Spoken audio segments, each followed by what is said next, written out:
Sweet. Cheers, bro. Chat. Cuppa. Just down to celebratory, not really celebratory beers. That's the one. Yeah, mate. 2 nights in the Taros. Awesome, eh? Yeah, this is my first time being in there. What did I say to you? I was pretty stoked about the fact that the forest is pretty diverse and, you know, bit different from the mono beach forest of the Kawikas, and Ruhinis is a bit. It's got More a like bit more going. But yeah, it was good to have you there and point out a few plants to me, really. Didn't know what I was looking at. Yeah, Well, I like to walk around, but yeah. Yeah. We need to check that book over there and see if we're right on that bloody tree. Yeah.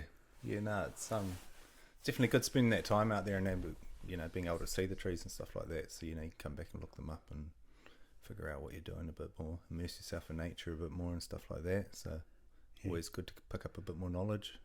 So what were you saying about how even if you go in there and you've thought it is something and you go back and find out you're wrong, but it's actually this, how will that teach you to learn that easier?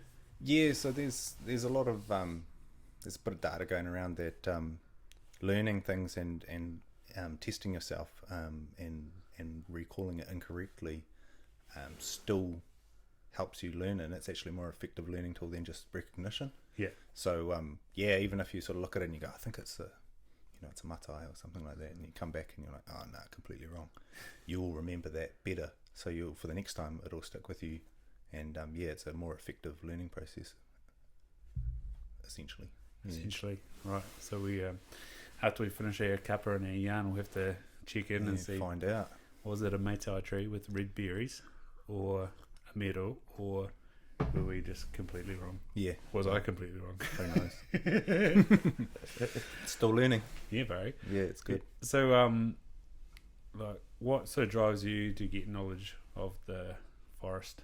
Well, for me, I like to try and immerse myself in nature and stuff like that, and I think, you know, when you actually know a bit more about things and just in the world in general, like as you understand more stuff, and you'd probably understand this as well, as you get better understanding, you see how everything interconnects, and you see how you're a part of things, and it has more of an effect on you being in the bush. You know, like you sit there and you notice things more, and you're in more of the environment and things like that, rather than how I used to be. I used to just plough, sweat up the hills, you know, wander down the hills, look for deer, and then be like, I didn't see any, walk home. But, you know, being able to stop and have a look around and go, fuck, that's a mean big tree, you know, and you can actually name them, which is mean. And I sit there and go, oh yeah, that's awesome, you know, and you look around, you actually sit down, it's quiet, you're part of it, things like that. So you get that whole, you're part of that environment. You're not just a visitor or just cruising through. It's awesome. Yeah, love it. Mm. So what we did about 10 odd k's on Saturday. Fair climb. Fair climb was good, and then yesterday that was about a sixer. Do you reckon? Yeah, probably be about that. It was just a bit of a mooching day. It was a bit of weather messing us around a little bit, but yeah, but like, you know, stuff like that. As we were sort of coming up that second hill on Saturday, we came across those people, and old matey was in flow, and he'd clearly, you know, further his hut's probably 6 k's away if he'd been where we were going to.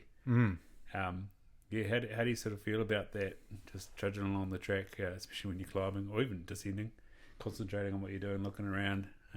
What does that do for you, man? Yeah, I like it. It gives you that sort of time gives you nice time to decompress and things like that, and you know, you're not taking in a lot of information, so you're sort of sitting there, you're just working where your feet are going, things like that, and you're not having to worry about anything else. It's sort of back home, you don't worry about what bills you're paying, you don't worry about who's turning up later, you know, well, sometimes you are, but you know, you're sitting there and you're just in the moment and just enjoying it, breathing it in, fresh air, and yeah, it's awesome. My dog teaches me that all the time. You know, when he goes along, he sniffs things and stuff and slows down and just walks through, and I'm like, fuck, I need to be a bit more like that, you know, just take it easy, breathe it in, and just enjoy. Yeah, I love it. And you brought up the fact that the eye movement thing gets rid of the emotion. So where did you find that? What Tell us about that. Yeah, again. so I've been thrashing the Andrew Hubenbin podcast. Yeah. It's a Hubenbin Lab, and he's got A's like real straight up science, information, neuroscience, and really useful. And he was talking about how the horizontal movement of the eyes disconnects the emotional connection or reaction from when you're talking about things. So it's a good way to analyze things and things like that, especially when you're by yourself in the bush, or if you're walking with someone else, you can talk to them and things like that, and you just sort of have a rational discussion without having that emotional congestion in there. And so that works just walking down the road as well and things, and it's pretty amazing really when you think about it. Something so simple, just looking left and right. Like, as hunters, we're always scanning left and right and trying not to fall over stuff, so we're built for it. Yeah, it's bloody good. And I guess like, especially when you're out for a first log, like you've got so much time, so you can just sort of float ideas, and it's good to know that also while you're doing that you have a bit more space and leeway and exploration of your ideas, because you're probably expressing it yourself, and that you're not saying it in an emotive way, and the person's not receiving it in an emotive way. Yeah. So it just becomes this back and forth and throwing around ideas and exploring different touch points around an idea. Yeah, you're literally just chewing the fat, You're just sort of sitting there and working an idea over, I do it quite a lot, like, in the day after, you'd be like, oh, yesterday, what did we do? And you're like, oh, yeah, we did that, then maybe we could have done that a little bit different. And, people say, oh, you don't live in the past and stuff like that, but you look back to learn and forward to grow. So, you go, oh, yeah, I could have done that different, and maybe next time I will change it a little bit more, so then you might have a better outcome. And there's nothing wrong with that, I don't think. I wonder if that's similar to a fireplace. Like, flames dance, they're never in one position at a time, and sort of that you bounce around with the flames. And so I wonder if that's part of what brings the mood down. And I think, if you are sitting there watching the bush television, you're there because you're not going to go to bed, and you're there because you're having a chat and you've got no other distractions. And then that may be just another element to it that means that people can have these in-depth conversations and end up cooking a steak and creating evolution. Yeah, mate. Yeah, that's right. Just helping each other learn, building each other up, passing on information to each other. And I think, those campfire yarns and stuff like that, you can, we talked to a few people on the mission, and you learn stuff. Sometimes it's not stuff you're after, but you still pick up information. You think, oh yeah, that's an interesting thought, and put that in the old brain pocket and might use it later or something like that. Yeah, it's all useful somewhere. Yeah, so like that first Alpha Hut, sort of sitting around the table. Even those blokes we walked down the hill with today said they had a hard time lighting the fire up there. But it sort of slowly came out that pretty much everyone had done science. Yeah. And all different avenues. We had an ecologist, we had a hunting geneticist, we had a clinical psychologist in training, a sort of social scientist, and myself, an optometrist / bachelor of science. You a bit of psychology as well. Yeah, mate. Yeah. Yeah. What was your sort of reaction to that? How interesting is it that in the bush, especially somewhere like Tararua, is close to Wellington, you find quite a lot of university-minded people, and then all of a sudden it was all science as well. It was pretty. Yeah, it was out of it, eh? It was. I was just like, what the hell? Just to have. Yeah, I find I bump into a lot of people in the academic sort of side of things in universities and things like that. I'm not sure what it is. Maybe it's the science thing and then the nature that sort of connects them, but I do find they do turn up a lot in the bush, and it's like more so than anything else. I'm always bumping into people. What do you do? I work at the university, or I'm doing my PhD in this, and you're thinking, oh shit, how come? I'm not sure if it's that sort of curiosity because of what they're studying, it gets them out there, or whether they like that balance, you know. Working in the university myself, you're surrounded by concrete buildings. It's good to get out, eh? Good to get out and about. It's a bit like people that do medicine or doctors, heaps of them cycle, and I sort of have asked the question, why do so many doctors cycle? And it's like, is it just that you've been at university so long and so you can't afford a car, so best way to get around is riding a bike? And it turns out it's an awesome way to tune out from that high intensity class you go into, or by the time you're in training, that high pressure cooker environment that you go into, that, you know, riding your bike just gives you that little barrier of freedom before you get into it, and then again before you get home. And or same with uni, like, but it's either climate change, you know, mitigating that, you know, doing their part, and making up for us people driving utes, and, or, you know, maybe they know about their circadian rhythms and they're waking their brain up before they get started for the day as well, you know, get a bit of blood flow. Really, yeah. No, it's, I don't know. My man biked to work forever, right? Pretty much the whole time he was a teacher. So he was a teacher for, I think, 22 or 3, maybe 4 years. And I think the majority of that time he was biking to work, and I always thought it was a bit nuts, especially when he was coming back from Invercargill into a howling westerly wind that was blowing rain sideways at him, and he's going across the estuary. Character building. Mental strength, bro. Mental strength. Yeah, bro. No, but it was good. Like, his early days trying to get the most efficient battery for the most efficient headlight. I think back in those days he had like this big battery pack like this, and he'd have to charge every single night. Yeah, old school. Here's me walking around the bush, you know, having a yarn at the cut last night, headlight on, still going. Yeah, good as gold, eh? Beauty technology. Lithium iode, hey, it's a game changer. Yeah, no, it's good. No, I think, you know, there's a lot to be said for the old exercise as well, eh? Like, keeps people sharp. And I think as people get older, it's important to, you know, cycling's pretty low impact, you know, as long as you give away and such. But it's good to keep that brain ticking over, and for their well-being. So that's good, more power to them, eh? There was another interesting thing was like the crossover of education, like even around the last night, pack place and yarning. Those two ladies were involved with education, weren't they? Yeah, one worked at a school and one was into something else. Similar, yeah.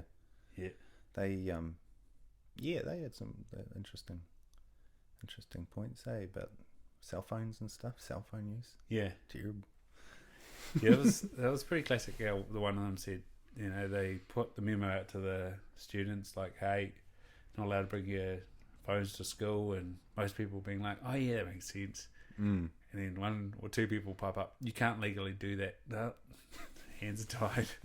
Looks like you can bring your phone to school. Yeah, don't worry about the well-being. Yeah. And she had a, you know, I suppose she was left with finding a solution. But like, hey, you know, she put herself in their shoes. Like, I have trouble staying concentrated with my phone. I've got to put it away, and so I can concentrate on teaching you. How about you guys all chuck it in the tote box, and we can, and I can't make you, but we can enjoy the classroom. Tough conversation to have, eh? With teenagers, yeah. What do they say? They did a stat, and they reckon some teenagers would rather lose an arm than lose their phone. Yeah, I'd probably just take the arm and go buy another phone. But yeah, it's an interesting thing, and like they, there's a lot of data coming out about it now because it's been around for a bit, and people start worrying about phones and stuff. And they were talking about screen time for kids, you know, and like how more than 2 hours of screen time is terrible for adolescents and children, and for kids they should only really be watching stuff if you know, if you're watching it with them and all these kinds of things. And it's tricky because everyone's situation's different, and like I was saying to you, you know, when my dog's being annoying, I give it a little treat so it goes and chews the treat and pisses off. And I can see why people would be happy for their kids to be using phones if they're just, you know, they've been working all day, they're tired, and I just need a break, and my kid's on the phone, that's fine, you know, I can just chill out for a bit. But as long as, you know, it's done with balance and stuff like that, I know firsthand that very addictive tools, bro. Like, even when you're up there, you gotta fight it. You gotta fight it. Got a bit of signal. So, you were telling them that sort of naming what you're doing gives you a little bit of accountability for your use. Where'd you hear that from? I thought that was quite good. Like, that was, I don't know why, but for me that was just kind of incidental. And hearing you voice it, that, you know, we'd said to each other what we were going to do on the phone, and I'd said, I've got reception, I'm going to send a video to Billy. And then I found myself on Instagram, and then I went, why the heck am I on Instagram? Turned it off. All right, it's amazing. Your thumb finds it, eh? Yeah. On your phone. Your thumb will just go straight to Instagram. You're like, how do I find that? Habit. But so I was reading a thing on Better Humans. It's a website, and they actually do quite good material from as far as I can tell. And it was a parenting thing, and they were talking about parents that that are on their phone and they're sort of being a bit absent. Mm-hmm. They're talking about being more present with your kids and things like that. And they were saying, if you're using your phone around your kids, just tell them what you're doing, so that it doesn't feel like they're being neglected. So you sit there and go, I'm just checking the weather so that we can go for a walk, or just checking to make sure McDonald's is open, or messaging, you know. But at least they're sitting there and they're like, I know what Mum's doing. She's not just like, you know, just using the phone instead of talking to me. Mm-hmm. And that's the thing they were talking about. And of course they bring out the old lockbox story, like, you know, put the lockbox by the dinner table and everyone puts their phones in if they come around and stuff, which is, again, a fun idea. Some of my mates probably wouldn't like it. And most people, I imagine, wouldn't like it, but it's probably got some value. Yeah. No, I was even, you're in the shower, I was flicking up a couple of the videos, and then you came out, I was like, I don't need to do these now. Yeah. And it's interesting how, if you get yourself in the right environment, like, I don't know what it is about yourself and I, like, I think probably because we've discussed and put out there about the use and using it as a tool, then, I guess it adds a bit of accountability to it. It's like, it reminds you that the thing in my hand right now is just a tool. Yeah, it can be very valuable, or very detrimental, depending on how you're using it. And, like, you know, some people put out some awesome apps and technology. Like, I love just every morning, like, get my light meter out, like, waving it around, seeing how much light I'm getting in the morning and stuff like that. And things like that, they add value to your life without being, you know, overly onerous on your day. And then other days I spend 4 hours on Instagram. And you sit there and go, man, I could have done a lot with that. So but I think, you know, bringing the awareness to it as well. Like, when you talk about it, you know, you can be ignorant to the fact that you're using your phone sometimes. And if someone sort of says, like, oh, you know, if you talk about your phone use, and then I hear you talking about it, I'm like, oh, yeah, probably. You know, and it's good, you know, it's accountability through your peers, valuable. You know, with people around you, you want them to build you up and bring the best out of you and sort of encourage you to, you know, be accountable and stuff like that. So I think it's awesome. Yes, mate. Yeah. So you brought up your light meter there. What have you noticed? So you're getting up early, so probably the change of daylight saving didn't do much to you. Have you noticed anything about yourself? It didn't do anything to me. My dog did. Yeah. He still got up early, 4 a.m. Yeah. The daylight saving, so it was rough. But no, it wasn't too bad. But I did learn how you can phase advance and phase delay. Yeah. Again, a human lamp thing, which is awesome. Just by getting up, getting some light, which is hard if you're getting up at 10 to 5. Yeah. There's no light. You just turn all the lights on in your house, basically, until you get to work. Cold showers. Yeah. A few push-ups and stuff like that. Kettlebells and stuff. And then that's just raising the cold showers and the kettlebells. The kettlebells raise your body temperature by working out, obviously. Everyone gets warm when they work out. And the cold shower has a compensatory thermal effect. So you get cold and then your body warms up again, so more so it sends that signal through your body, turn on, and then you can whack a coffee back 2 hours later and you're into it. And I found it awesome, like coming into winter and stuff like that. We've got the wake light, so it simulates sunrise in the morning at 4:30, which is cool. So you slowly wake up. So it's on an alarm, right? Yeah, so you just set it on a timer on your phone. and it just slowly warms up as like a sunrise. You can set it in the evening as a fake sunset. So again, technology, man. If you're using it, and you can set it up as a lamp otherwise as well, but we haven't done that. Yeah. So that kind of stuff, and that just it helped me. Like I wasn't fighting my circadian rhythm, so I wasn't sitting there like waking up and slamming a coffee and trying to drive to Wellington. Like I was already awake.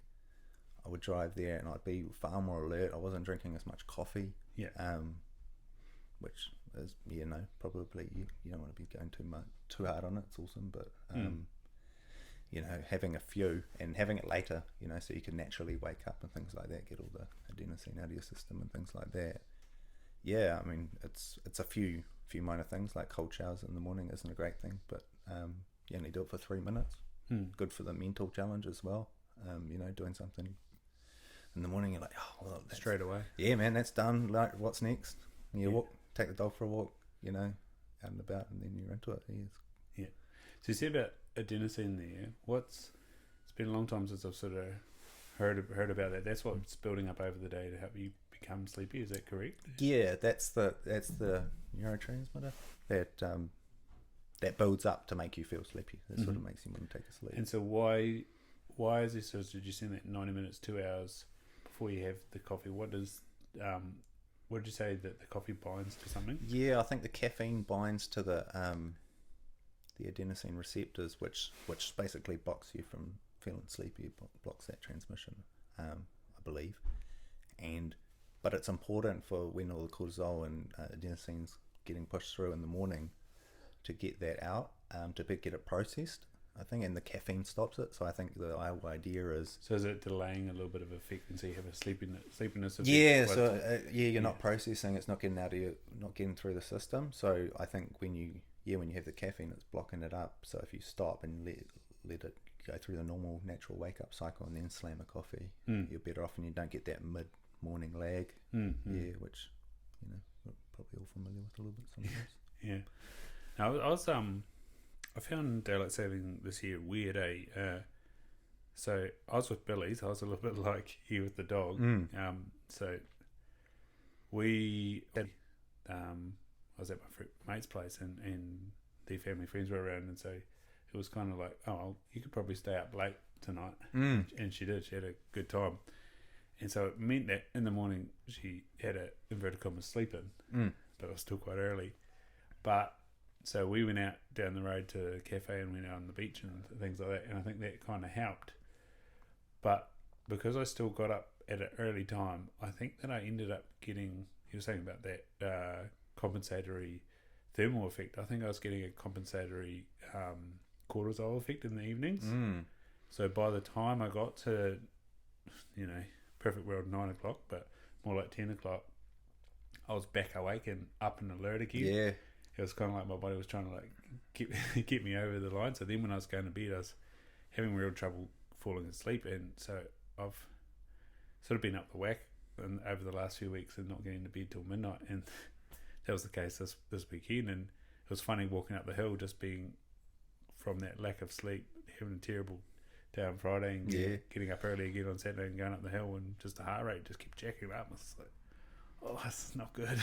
Yeah, no, you sort of notice it sometimes, when you're like those basic elements of life, where you're sort of like your sleep and your food and things like that. But exercise, just when they get out of whack, it just throws you away. And you if you're used to things going quite nicely, and then they don't, you notice it too. Like I was saying to you, but back when I was a pint of coke and a smoke kind of guy, like I would never notice my fitness and energy levels because they'd always be low.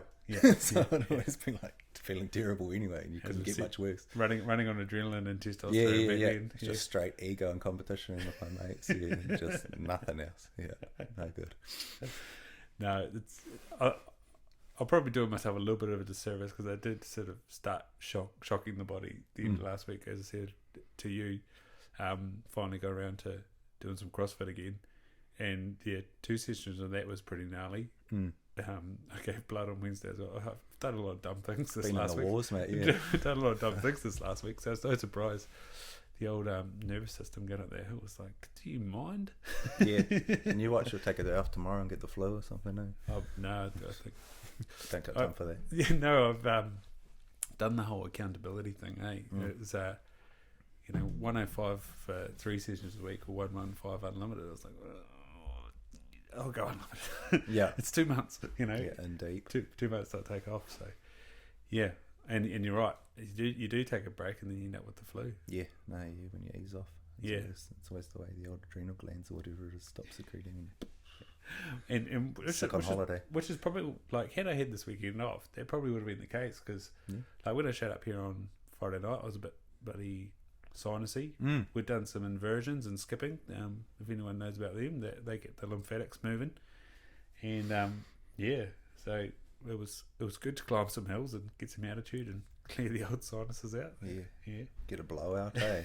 I remember seeing that movie Heidi, bro, and she went to the hills and she got better from whatever her disease was. Yeah. Oh, was it Heidi? I think it is Heidi. Yeah, something like that. Because my second cousin's named after was Heidi. Heidi or the old Fraulein Rottermeier's daughter or something. One of them goes up there and gets better from the mountaineer. Yeah, I'm pretty sure Heidi's in the hills. It's got to be based on science. Yeah. Well, that's what, say what you will about the Seventh-day Adventists, but that's what they did. There was a sanitarium up above Cambridge and it was up on the hill. It wasn't at altitude, but it was up on the hill. Yeah. It's nice views anyway. There's something about that. What do they call it? I'm trying to get it now. There's a theory about nature, and they have it, and it's attention restoration theory or something. And they do a lot of testing with people. They put them in hospitals and stuff, and they've had cancer or surgery and stuff like that, and they'll let them look out the window either at another building or at nature. Oh shit! Yeah, and they find on average the people that look out at nature recover much faster and stuff like that. And they did one in the Black Forest in Germany or something like that, and apparently people clear up real good. So there might be a bit of logic with the old high. Yeah, the good view. I think the Japanese cancer wards and stuff all have big gardens. Pictures even apparently works. Yeah. I have heard that too. A nature picture in this room. Now you've got the greatest. Yeah. Yeah, give them the old jab. Yeah. That's a favourite. It needs a good ironing out, that picture actually. But we do have the odd photo that we've taken from our trips lying around the house. So it's all on mountains over there near your entrance. Yeah. There's one in the Carwickers. There's one on Lake Ohau, and then there's another one down Derville, I think. Yeah.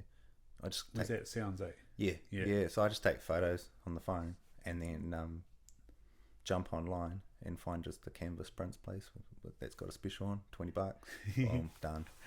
Yeah, Art. already stretched. Yep. Where'd you take that? I'm not sure. I'm not telling. Yeah, pretty much. No, you can tell them all the Carwicker spots because I don't really shoot that many deer up there anyway. I'm just more arm tramping up there. Mate. Well, that's what we're doing this weekend. It was good. Well, I let them off with a warning. Yeah, that's right. That was all good. No, we had the ethical dilemma. Yeah. See the deer when you're on the track. Shit.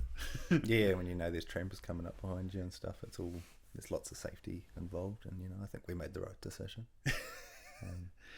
Freezer's still empty, but that's right. But there's always next weekend and stuff like that. So, it's good. It's good just to get out there and see them, and explore new territory and stuff like that, and just build the confidence up a bit more to go a little bit harder next time and all that stuff. Learn a few more lessons. I'm just stoked about doing another massive day like that. Like when I went to Timaru Creek one Labour weekend, me and my mate Daniel, we walked all the way up a big ridgeline and then across the ridgeline to this Moonline Roses, and that was a big day. And then same when we were in Blue River and got rained out, we walked all the way out, and so that was flat though. But to have a full day climbing mountains, it's another confidence booster, eh? Yeah, and I think when you know you've got when you do that kind of stuff, and then you know you've got that's your baseline, right? You're like, oh yeah, sweet. So I'm confident. I've got my confidence to do that. So you can become confident with the next thing that you face. Yeah. Just look back and be like, oh yeah, but I did that big walk up that hill. So yeah, I smashed that out. So this one, you know, it doesn't look so gnarly to you. And I think that's one of those valuable things, where you sort of, as humans, we look for comfort and control and consistency and stuff. And then you come to things like that and you're like, oh, there goes all that. Yeah. You know, you can't control the weather, you know, it's bloody windy and all that, and you're going to go sleep in a hut with 30 people. I don't know if you felt comfortable with it, but I don't know. No, I had a restless night. Yeah, same. Thank God we Some were strange noises in the night. Thank God we're in bed at 9, eh? Yeah, but you know, when you get that confidence and you build the competence and get the confidence, and you're keen to take on those challenges, and I think that sort of, it arms you pretty good for the future. Yeah, it's good. Yeah, I think it also speaks to events or doing stuff with someone or training partners. You know, even when it comes to going to the gym.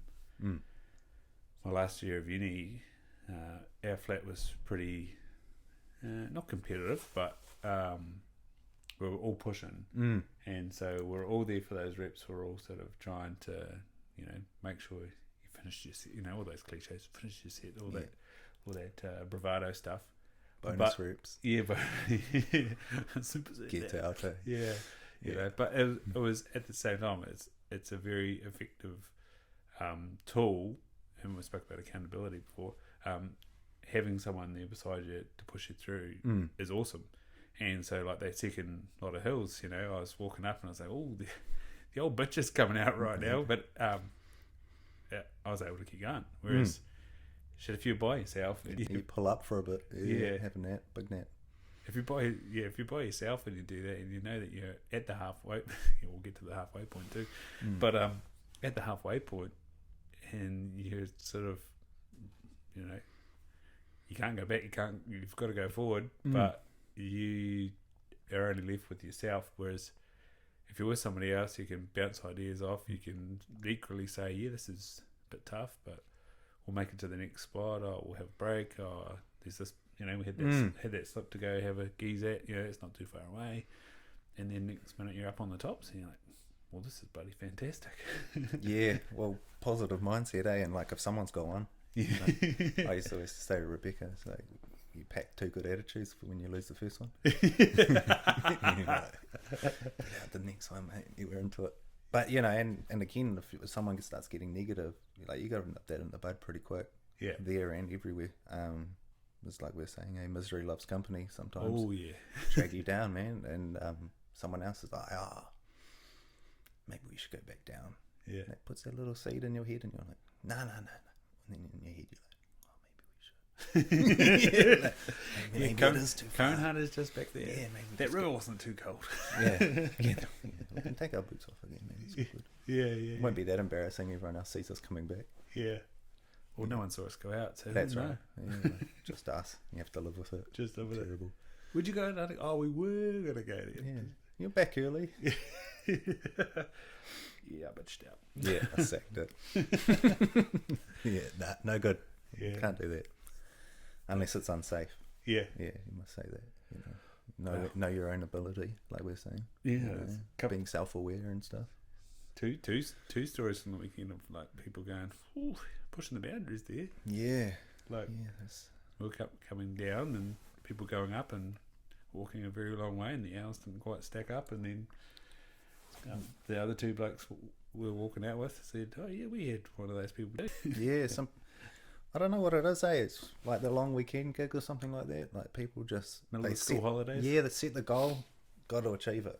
Like, we're going over there. And it's like, maybe you need a little bit more time. Maybe you can't do that. Yeah, well, you know, taking young kids and stuff like that, and people that aren't used to the bush, and you know, when you're pushing time, and everything's, you know, starts going to night and tired and things like that, you've got to look at it pretty rationally before you get tired, because then you don't look at things rationally either, right? You make bad decisions when you're tired and things like that. So I don't know, man.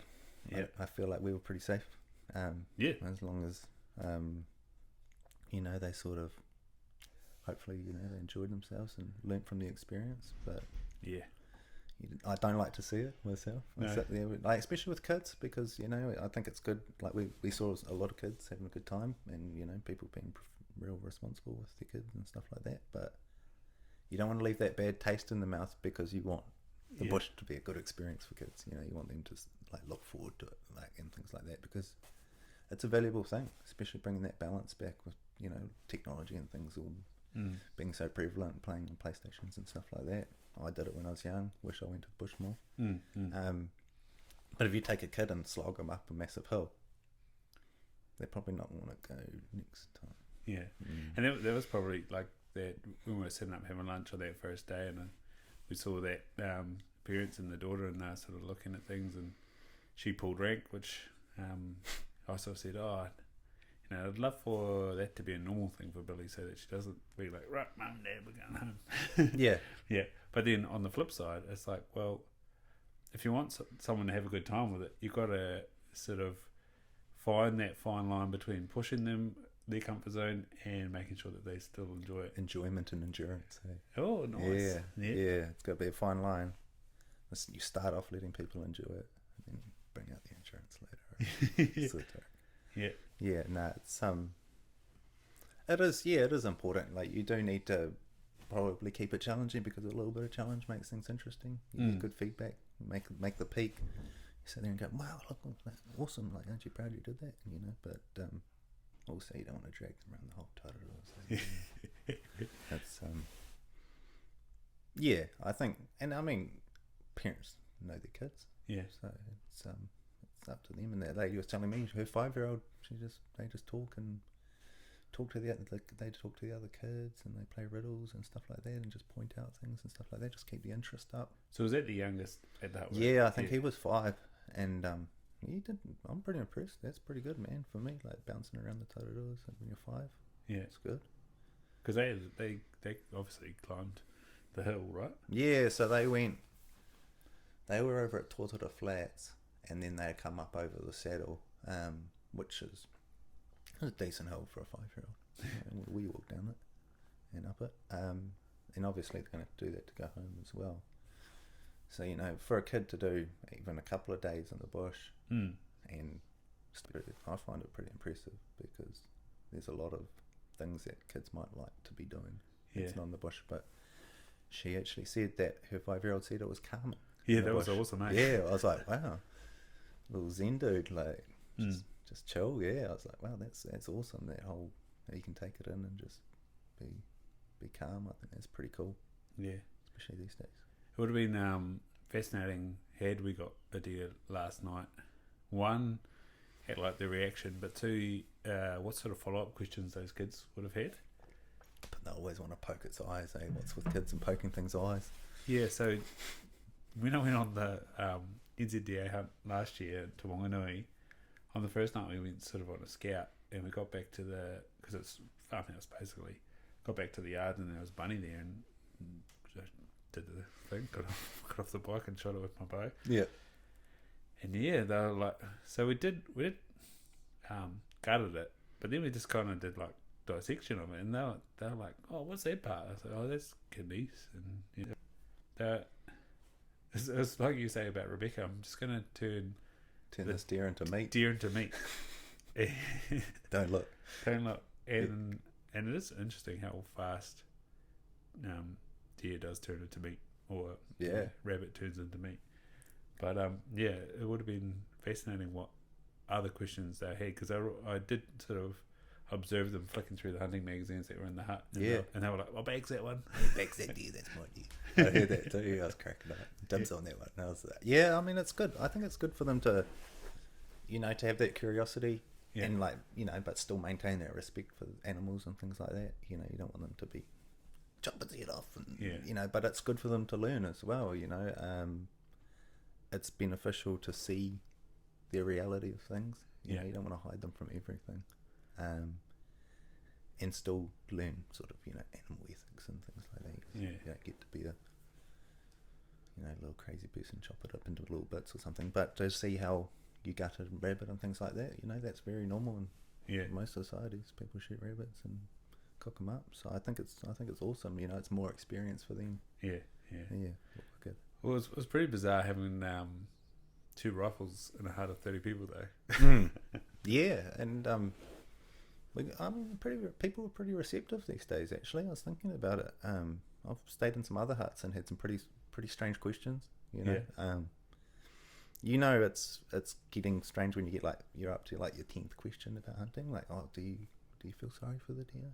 You know, and you're like, sometimes, but I also feel alright when I'm eating it too. You know, like there's a balance, and you know, it's I can understand why people ask that, because either they haven't experienced it or they don't like it, so they're trying to see sort of what you're about and things like that. And yeah, I'm alright with it. I feel like it's a good thing, and I stand by it. So I have no problem explaining it and things like that.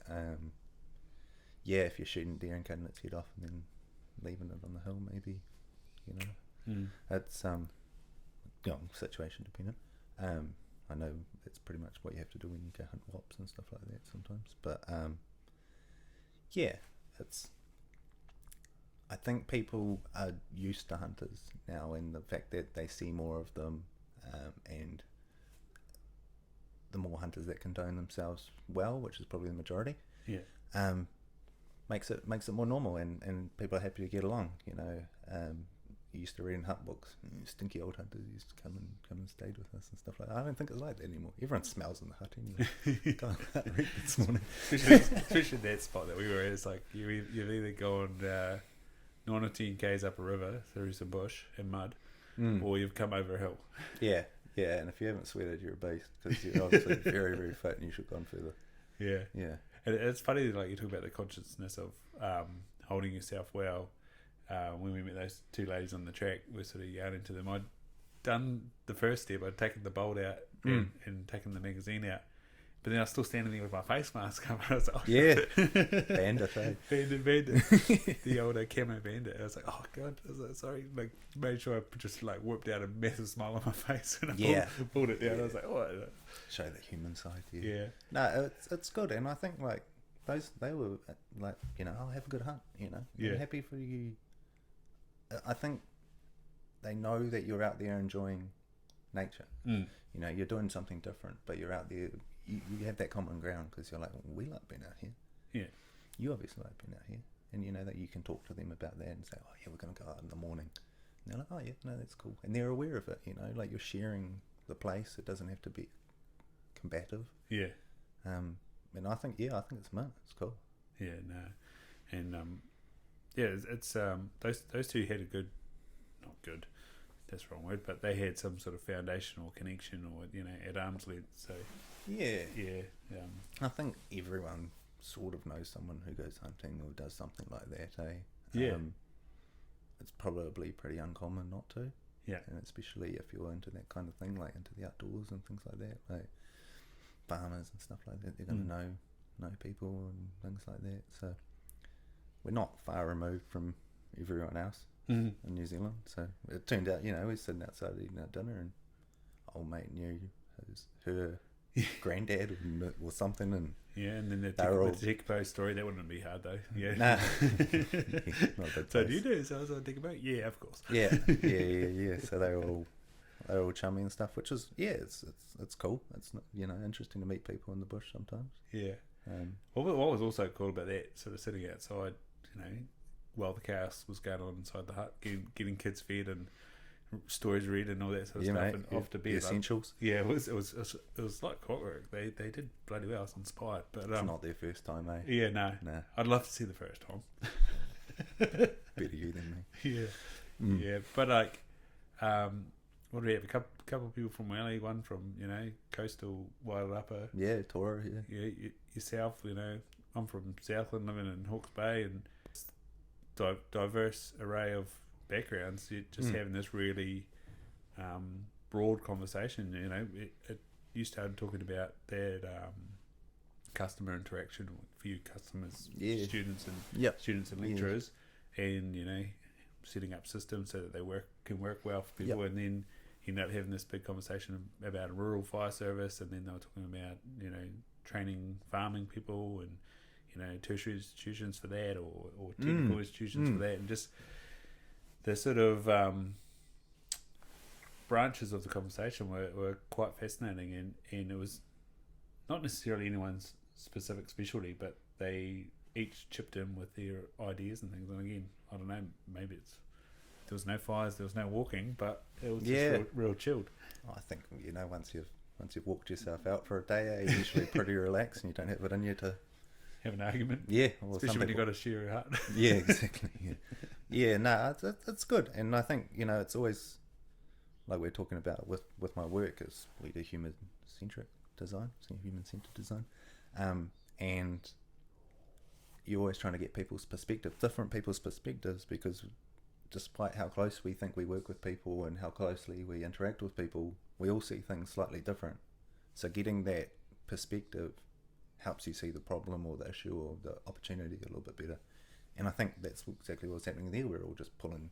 Well, we're talking about rural firefighting and stuff like that. And, I don't know. Communication. I don't know anything about rural firefighting except for the Carterton one goes off all the time. Yeah. And, comms, which I sort of know a little bit about, but it was, I think, it's cool how people sort of come together and sort of just happy to have a yarn about it and just talk things out. It's nice. Yeah. So is that sort of human-centered design, is that something out of a school from the uni, or is there a overarching philosophy, or is that just something, a buzzword that's come around that seems to be working quite well? Bit of both. So there is like design, schools of design and things like that which focus on that kind of thing. So, and then you'll have service designers. I'm officially a service designer / BA, and BA meaning business analyst. Right. So just details, and we will work around a customer. So it's design thinking. You work with them to identify the problem, define the problem, look at solutions, iterate, things like that, test them. And that's, you base it around the user, so it's like user experience and things like that. So I believe the origin started off in like Stanford School of Design or something like that, and they came out with the human-centric design, and there's a few books on it and things like that. And it comes back to the sort of principle where you would, instead of me just guessing what sort of t-shirt you needed and say like, you look like a large, mate, here you go, chuck it on, does it fit? You go to that person and figure out what they actually need in a t-shirt, without prescribing it to them and things like that. And it comes back to things like technology, process behavior, and you're looking at things and saying, do you really need to throw all this money at technology, or can you change it somewhere else and things like that? And you're pulling a problem apart, but you're looking at it from different angles. Whereas if you went to one person and they told you what the problem was, and you start trying to fix it, might not be the solution. Yeah. So how does that sort of contrast to out of the box products like Hangouts or Monday? It can still be Monday. Like we might say, well, given what you've told us, Monday. Yeah, and it can be that simple. But it's making sure that it fits the user requirements. Yeah. And it's not business requirements as such. It's we've gone to the user and we've asked them, how do you want your experience to be? What's your experience like now? What's the current state? An ideal world, what would it look like? Yeah. And then you go off and look for, you don't try and reinvent the wheel. So you go out and you go, oh, what's currently existing? And what are the features within those currently existing solutions that you like? And they'll go, oh yeah, I like this interface and that. And you go, okay. And you draw something up and go, so if you had something like this, would that work? Yep, no, that'd be perfect. Or nah. And you go back and, okay, what about this? And then they, yep, okay, cool. And they'll give you feedback on it.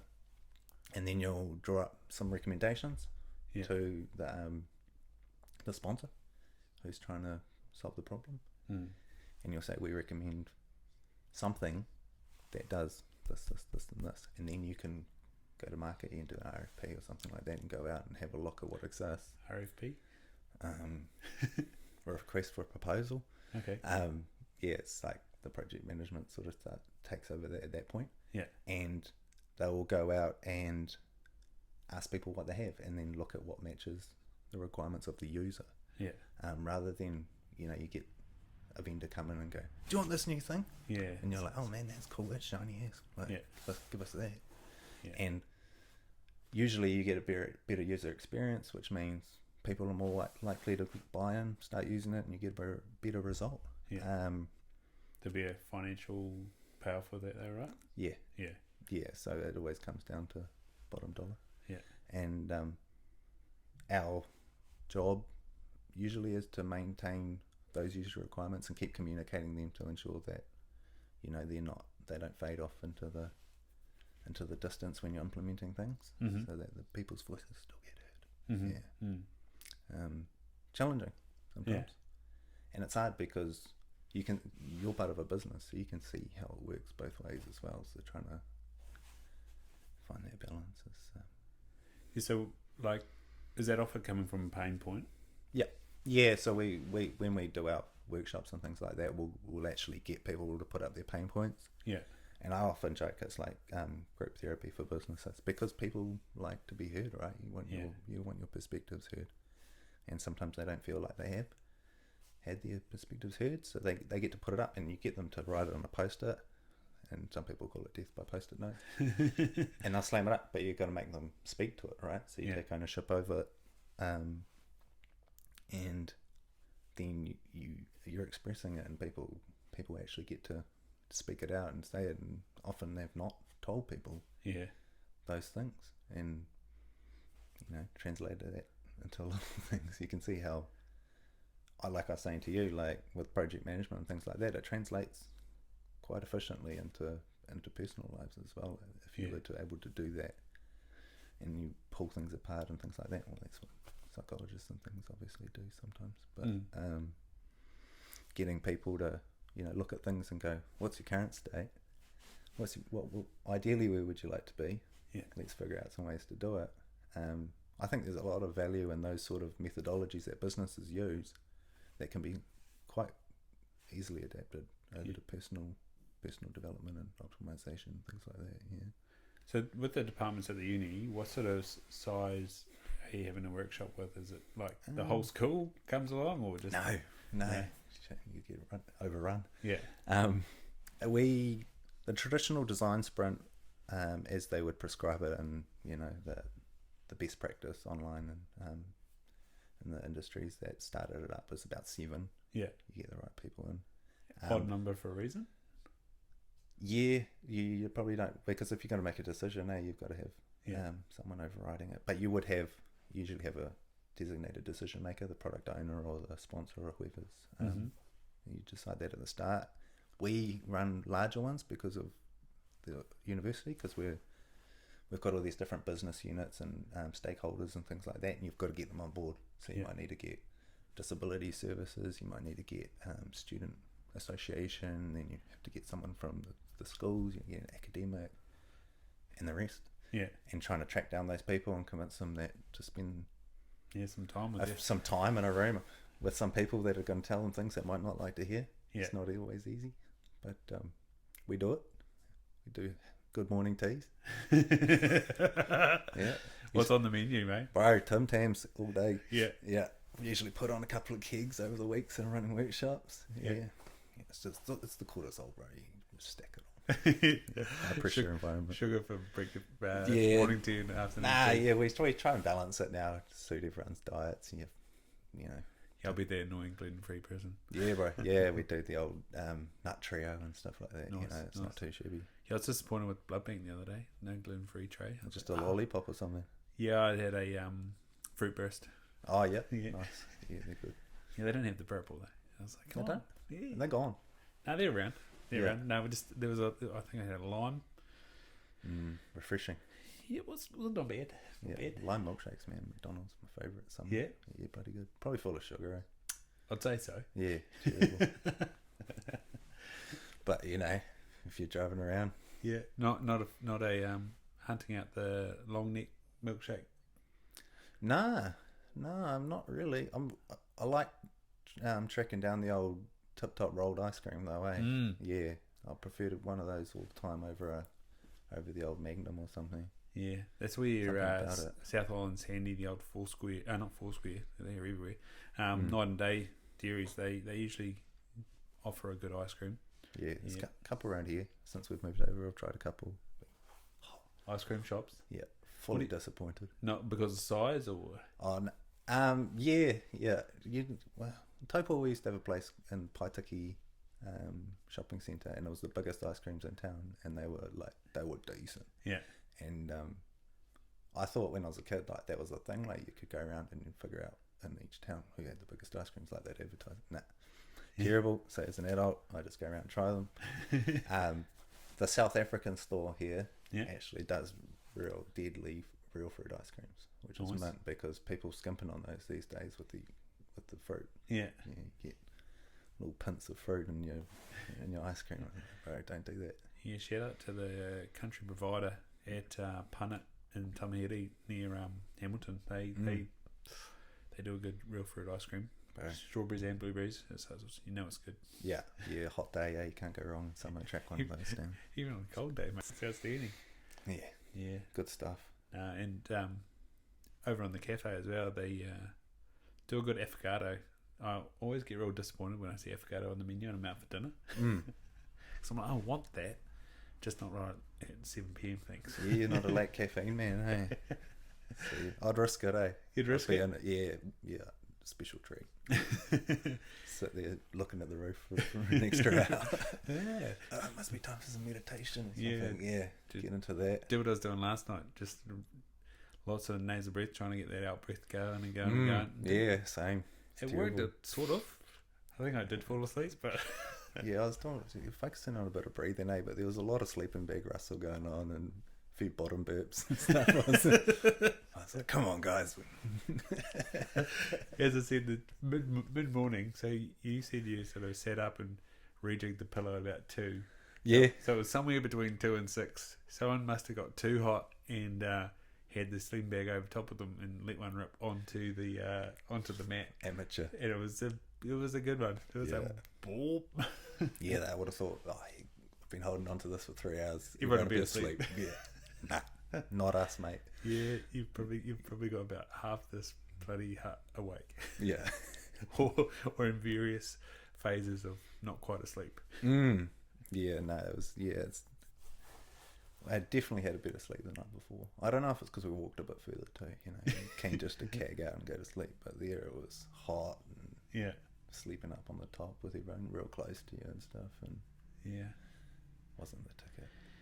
Yeah, that's what I said to you when we walked to the hut. I said, how do you feel about sleeping right next to someone? It's a stranger.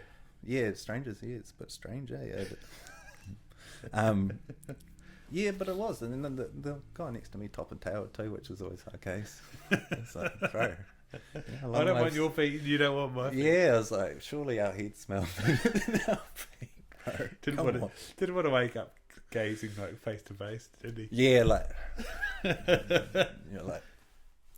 nah, he was all right. He was a bit of a short fella too, so a bit more space. Yeah, I did notice that. So he was respectful of our space as well. And you're not a short fella, so it really did work out. Nah, yeah, it's always good. Those hut beds can be a little bit short too. You'd probably know that. Yeah, man. So that book that you got arrived must have come yesterday, eh? Yeah, I'd say so because Rebecca didn't hustle it. So yeah, I don't even know where it is. Where'd it go? Oh, probably on today. Yeah, interesting book. Obviously, I got recommended it by a guy over in America who does the whole mindfully conscious. His handle is mindfully conscious, and he used to do sort of brain optimization Instagram sort of thing. Yeah, and he shouted out and said, "Oh, Barry, you should give this book a hone. It's pretty good." And you just connected with him through Instagram, or yeah, just followed him. He must have had some good graphics on this thing, and I was like, yeah, man, this is good. And he was talking about optimization things like for your brain, like quite simple techniques and things like that. So I was, interested. And it was back in COVID and stuff. He'd do a few lives, and I was just like, might as well watch. Not doing anything, not doing anything special. So yeah, and he said that was quite a good one, and it's building on the old Maslow's Maslow's hierarchy of needs and things like that, and self-actualization. So it'll be an interesting read.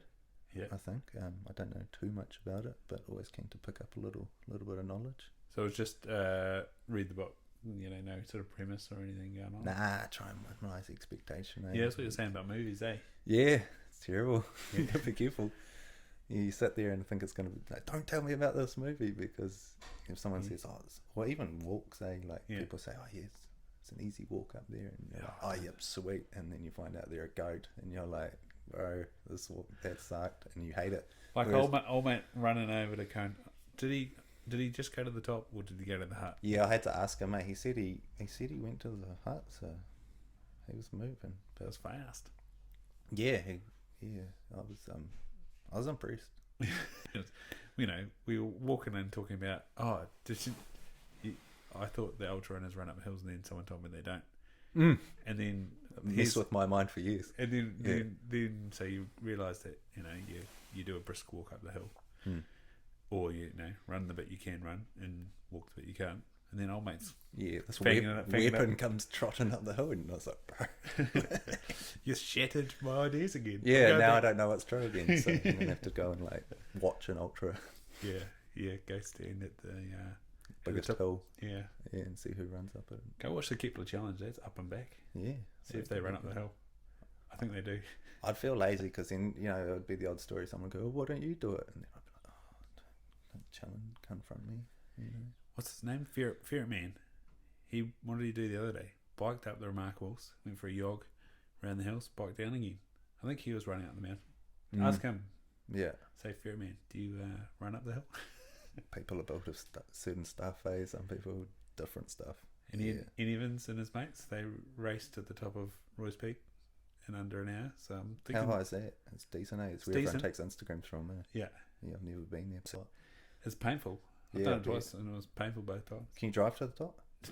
You can get a chopper. Oh, shit. True. I think plenty of people do that. No, I just wanted to know whether all my friends drove up, because I don't like that. Well, no, I don't. If they want to, they can, but I prefer to know that people walked up peaks so they take photos of. Yeah, I'm pretty sure you can't drive up there. Yeah. You might be able to quad up there, but yeah, I think only if you had the access top thing. You have a bit of a coronary, someone might come get you. Yeah, I hope so, because it's busy. Yeah. Thankfully, they put in a car park, but that's too small now. Yeah, because we would go camping around the bend from there, and some days you really want to slow down when you go past the Roy's Big car park. Yeah, busy spot. Is that with COVID as well, or just generally busy? It was still quite full. Like, there used to be camper vans everywhere. Yeah, but it's good to see people getting out there though. Like, you can't fault them for that. Like, better that than outside McDonald's, I guess. Yeah, getting milkshakes. I was just thinking about that. Milkshakes.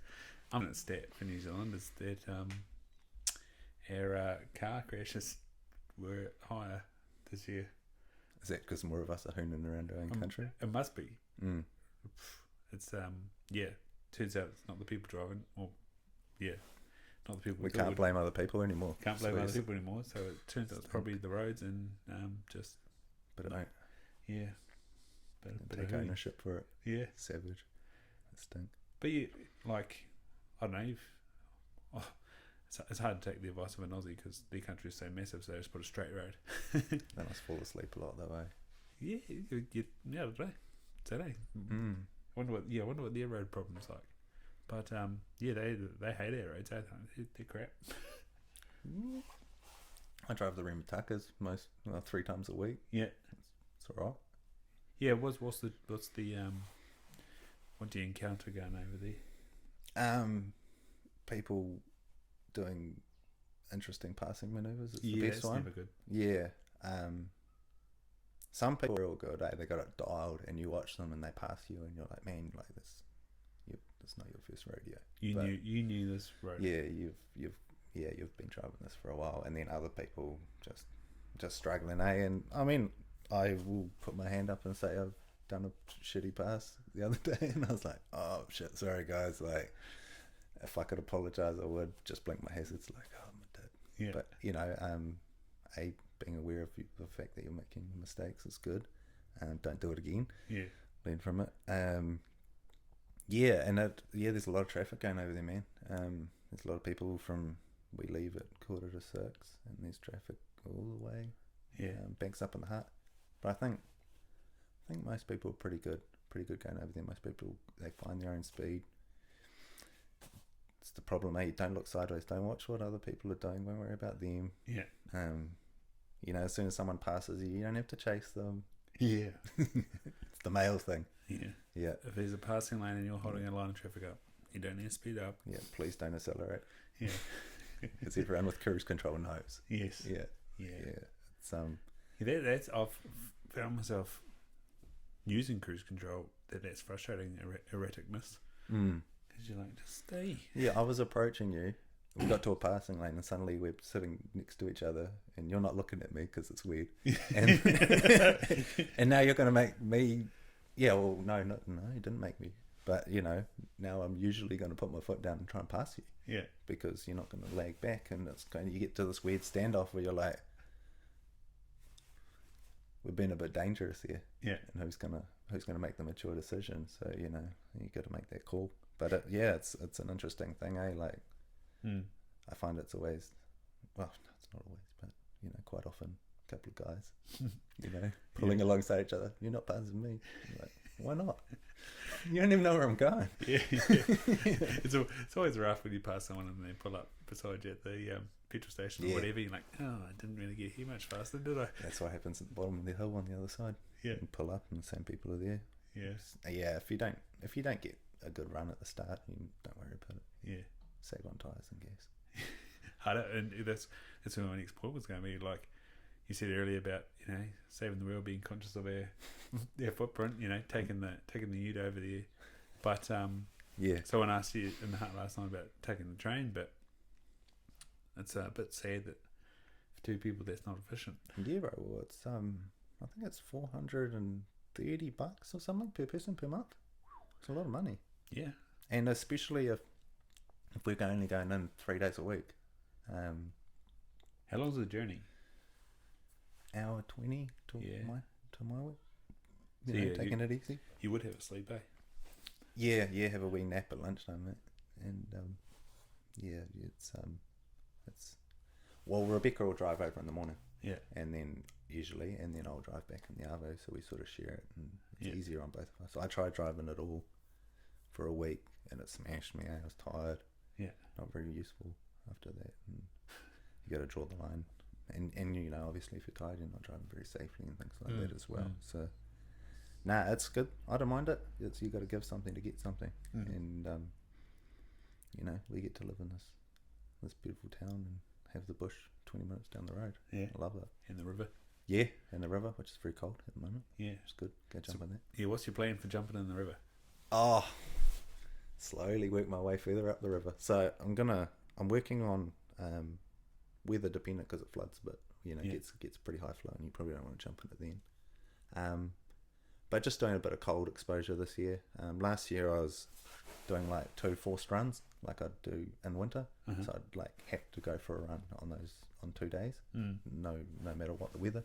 Just a little game for myself, just to keep myself a little bit sharper. I think, you know, like we're saying, you got to point your attention in a good direction sometimes, and give yourself a little bit of challenge, where you start sort of going off and finding other ways to entertain yourself. So doing that, so going into the river and just building up my tolerance for the cold. So at the moment I'm doing 5 minutes, trying to do it once a week, and obviously cold showers as well. And then I'll build the time up, and then when I sort of get to the point where it's, you know, I can sort of hang around in here for a while, go up river to where we crossed over on the swing bridge. Yep. That's way colder, man. Get under that waterfall. I don't know, bro. People don't want to see that. They like to take photos of that, and there's some bloody stinky dude under there having a bath. They might not be too impressed. But yeah, just jumping in that river, Ray. It's good mental game for yourself as well. Yeah. There's some science behind it somewhere. Yeah. Is it cold shock proteins or something? Helps solve a few things. That's the one. Wim Hof probably speak highly about it and stuff like that. It's just good, human will too. Yeah, just making that conscious decision to be a little bit uncomfortable and do something a little bit different, you know. And like I was saying to you, after you've done it for a while, you're comfortable with it, so you got to kind of change it up a little bit or make it a little bit harder, because you're not. Yeah. being uncomfortable again. So. It's still not good or easy. Like it's still you've kind of you never really want to do it. No, you've kind of turned down that resistance a little bit, Yeah, and I think that's probably more it, like being able to have that mental disconnect, like where you can sit there and have that talk in your head with yourself and go, I don't want to do this. And you're like, no, we're still going to do it. It's good for you. Maybe that was the thing today. Third day of hills.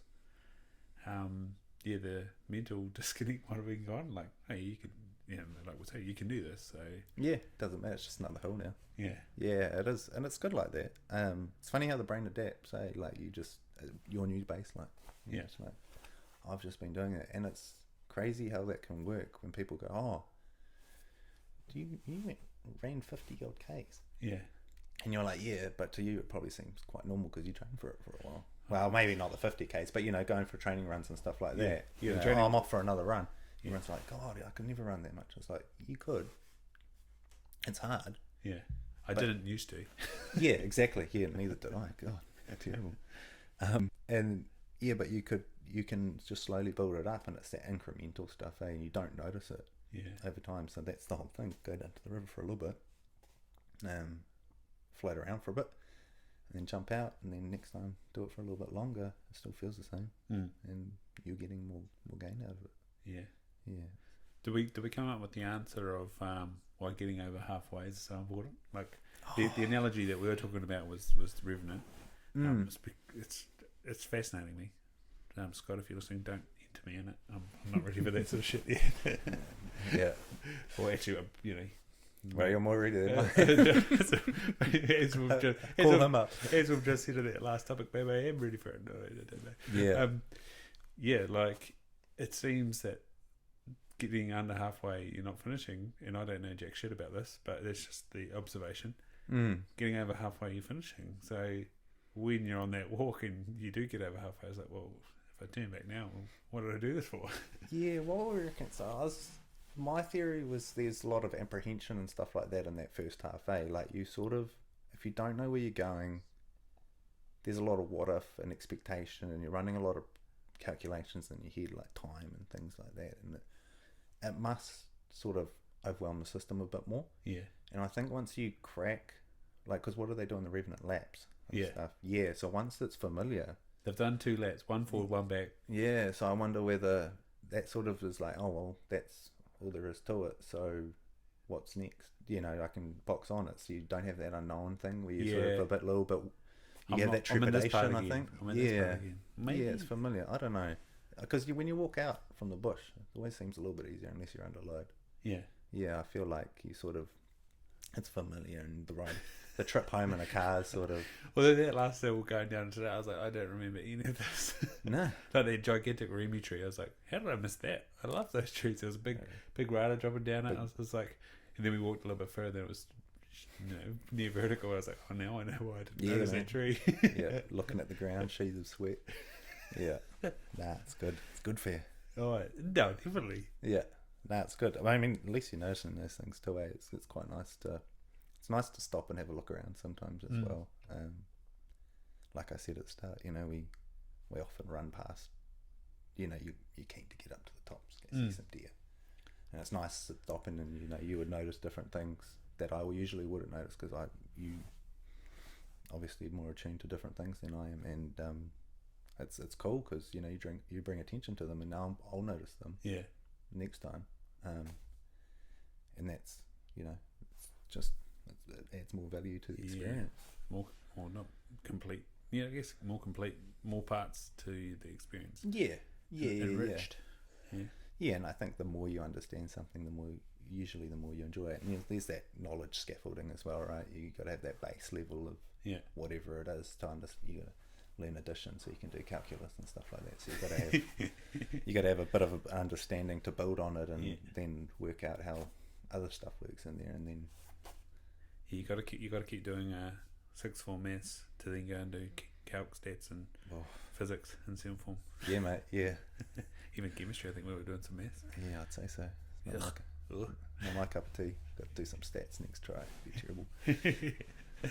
That's usually the compulsory paper for every single course, isn't it? Yeah. They must just sneak it in, Just make sure that people can still add and subtract and stuff.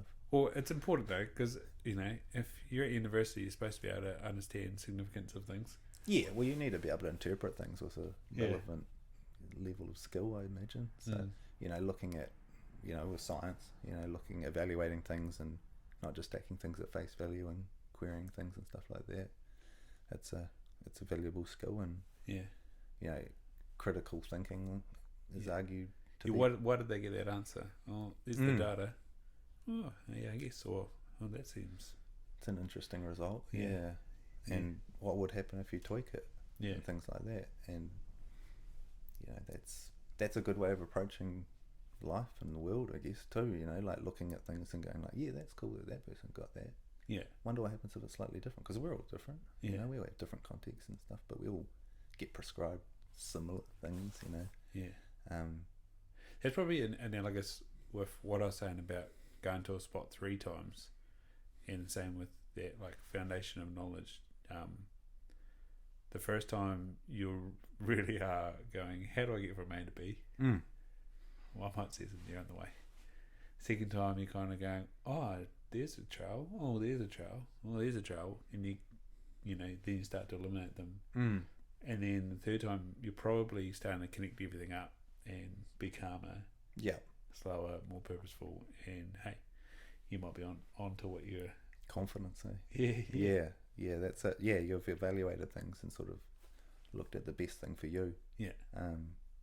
Which is often not the best thing for other people too, So like, some people tell you stuff and you should go up that way, and you look at it and you're like, hell no. Yeah.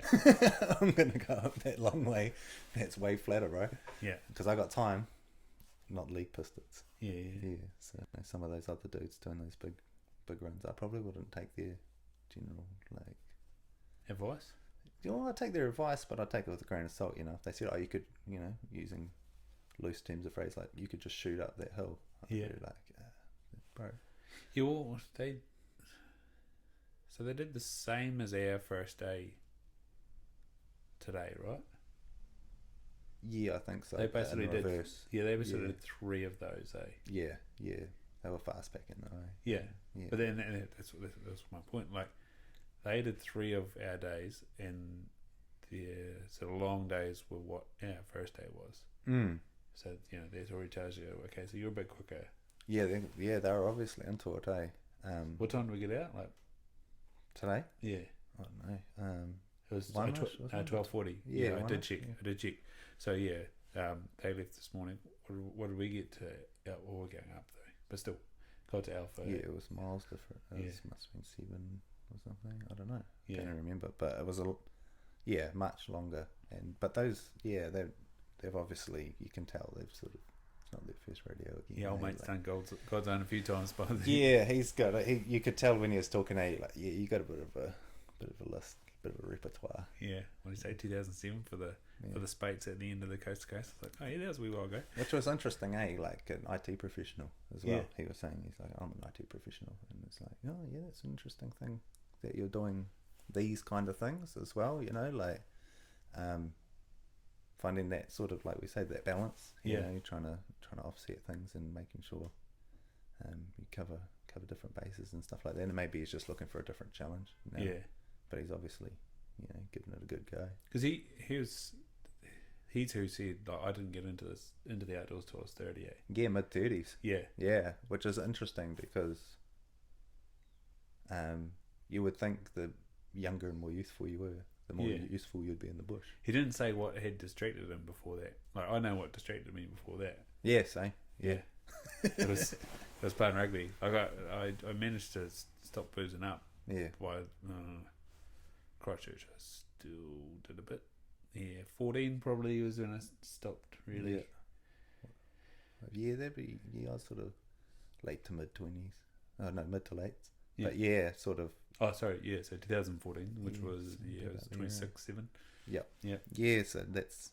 Started to get that prefrontal cortex. That's what we're talking about. Thinking about the consequences of tomorrow, next day, the whole week. Yeah, well, suddenly, when you approach 30, you sort of start seeing life for what it is and things like that. And life doesn't seem so long. Yeah, I think, yeah. you know, and I was saying to you, like, when you're 20, it's like, look, when I did a skydive, you look out the plane, you can't comprehend how far it is. You're like, oh, that's a long way down, but it doesn't really matter because I'm in this plane, and you don't think about hitting the ground. Yeah. But then, really, when you're 20, if you could think about it and you knew the long-term consequences of things and stuff like that, it might be a little bit more real, and you might rethink things. You might not. I do. This is the sort of conundrum I have about this whole concept, because it is talked about and owned about by people in their 30s. Yeah, but you got to have a hone, eh? So, yeah, yeah, it's exactly it. Yeah, you got to give it a skid. Is that exactly right? Like, imagine, I don't know. Like, what's your story going to be? Oh yeah, I made something. Smart decisions. You know, in my 20s. What's that joke? Hey, the Nana's celebrating her 90th birthday, and she goes, kids, I've never done drugs, I've never stayed up late, I've never drunk alcohol, and tomorrow I'm celebrating my 90th birthday. And they're like, how are you going to celebrate? What are you up to? But, you know, I think we were saying today, like, you've got to dice with it a little bit to learn from it, that experience. And I'm not condoning, you know, getting out and going railed and whatnot, but, you know, there is you can't shelter yourself from everything as well, because you might get to 40 and sort of, I know people that have been fairly well reined in and have just lost the ship. It's gone hard late in life, and it's not, you know, that's not the greatest for some people and families and relationships and things like that too, you know. And that's what's weird about humans, is that, like, we can think about this.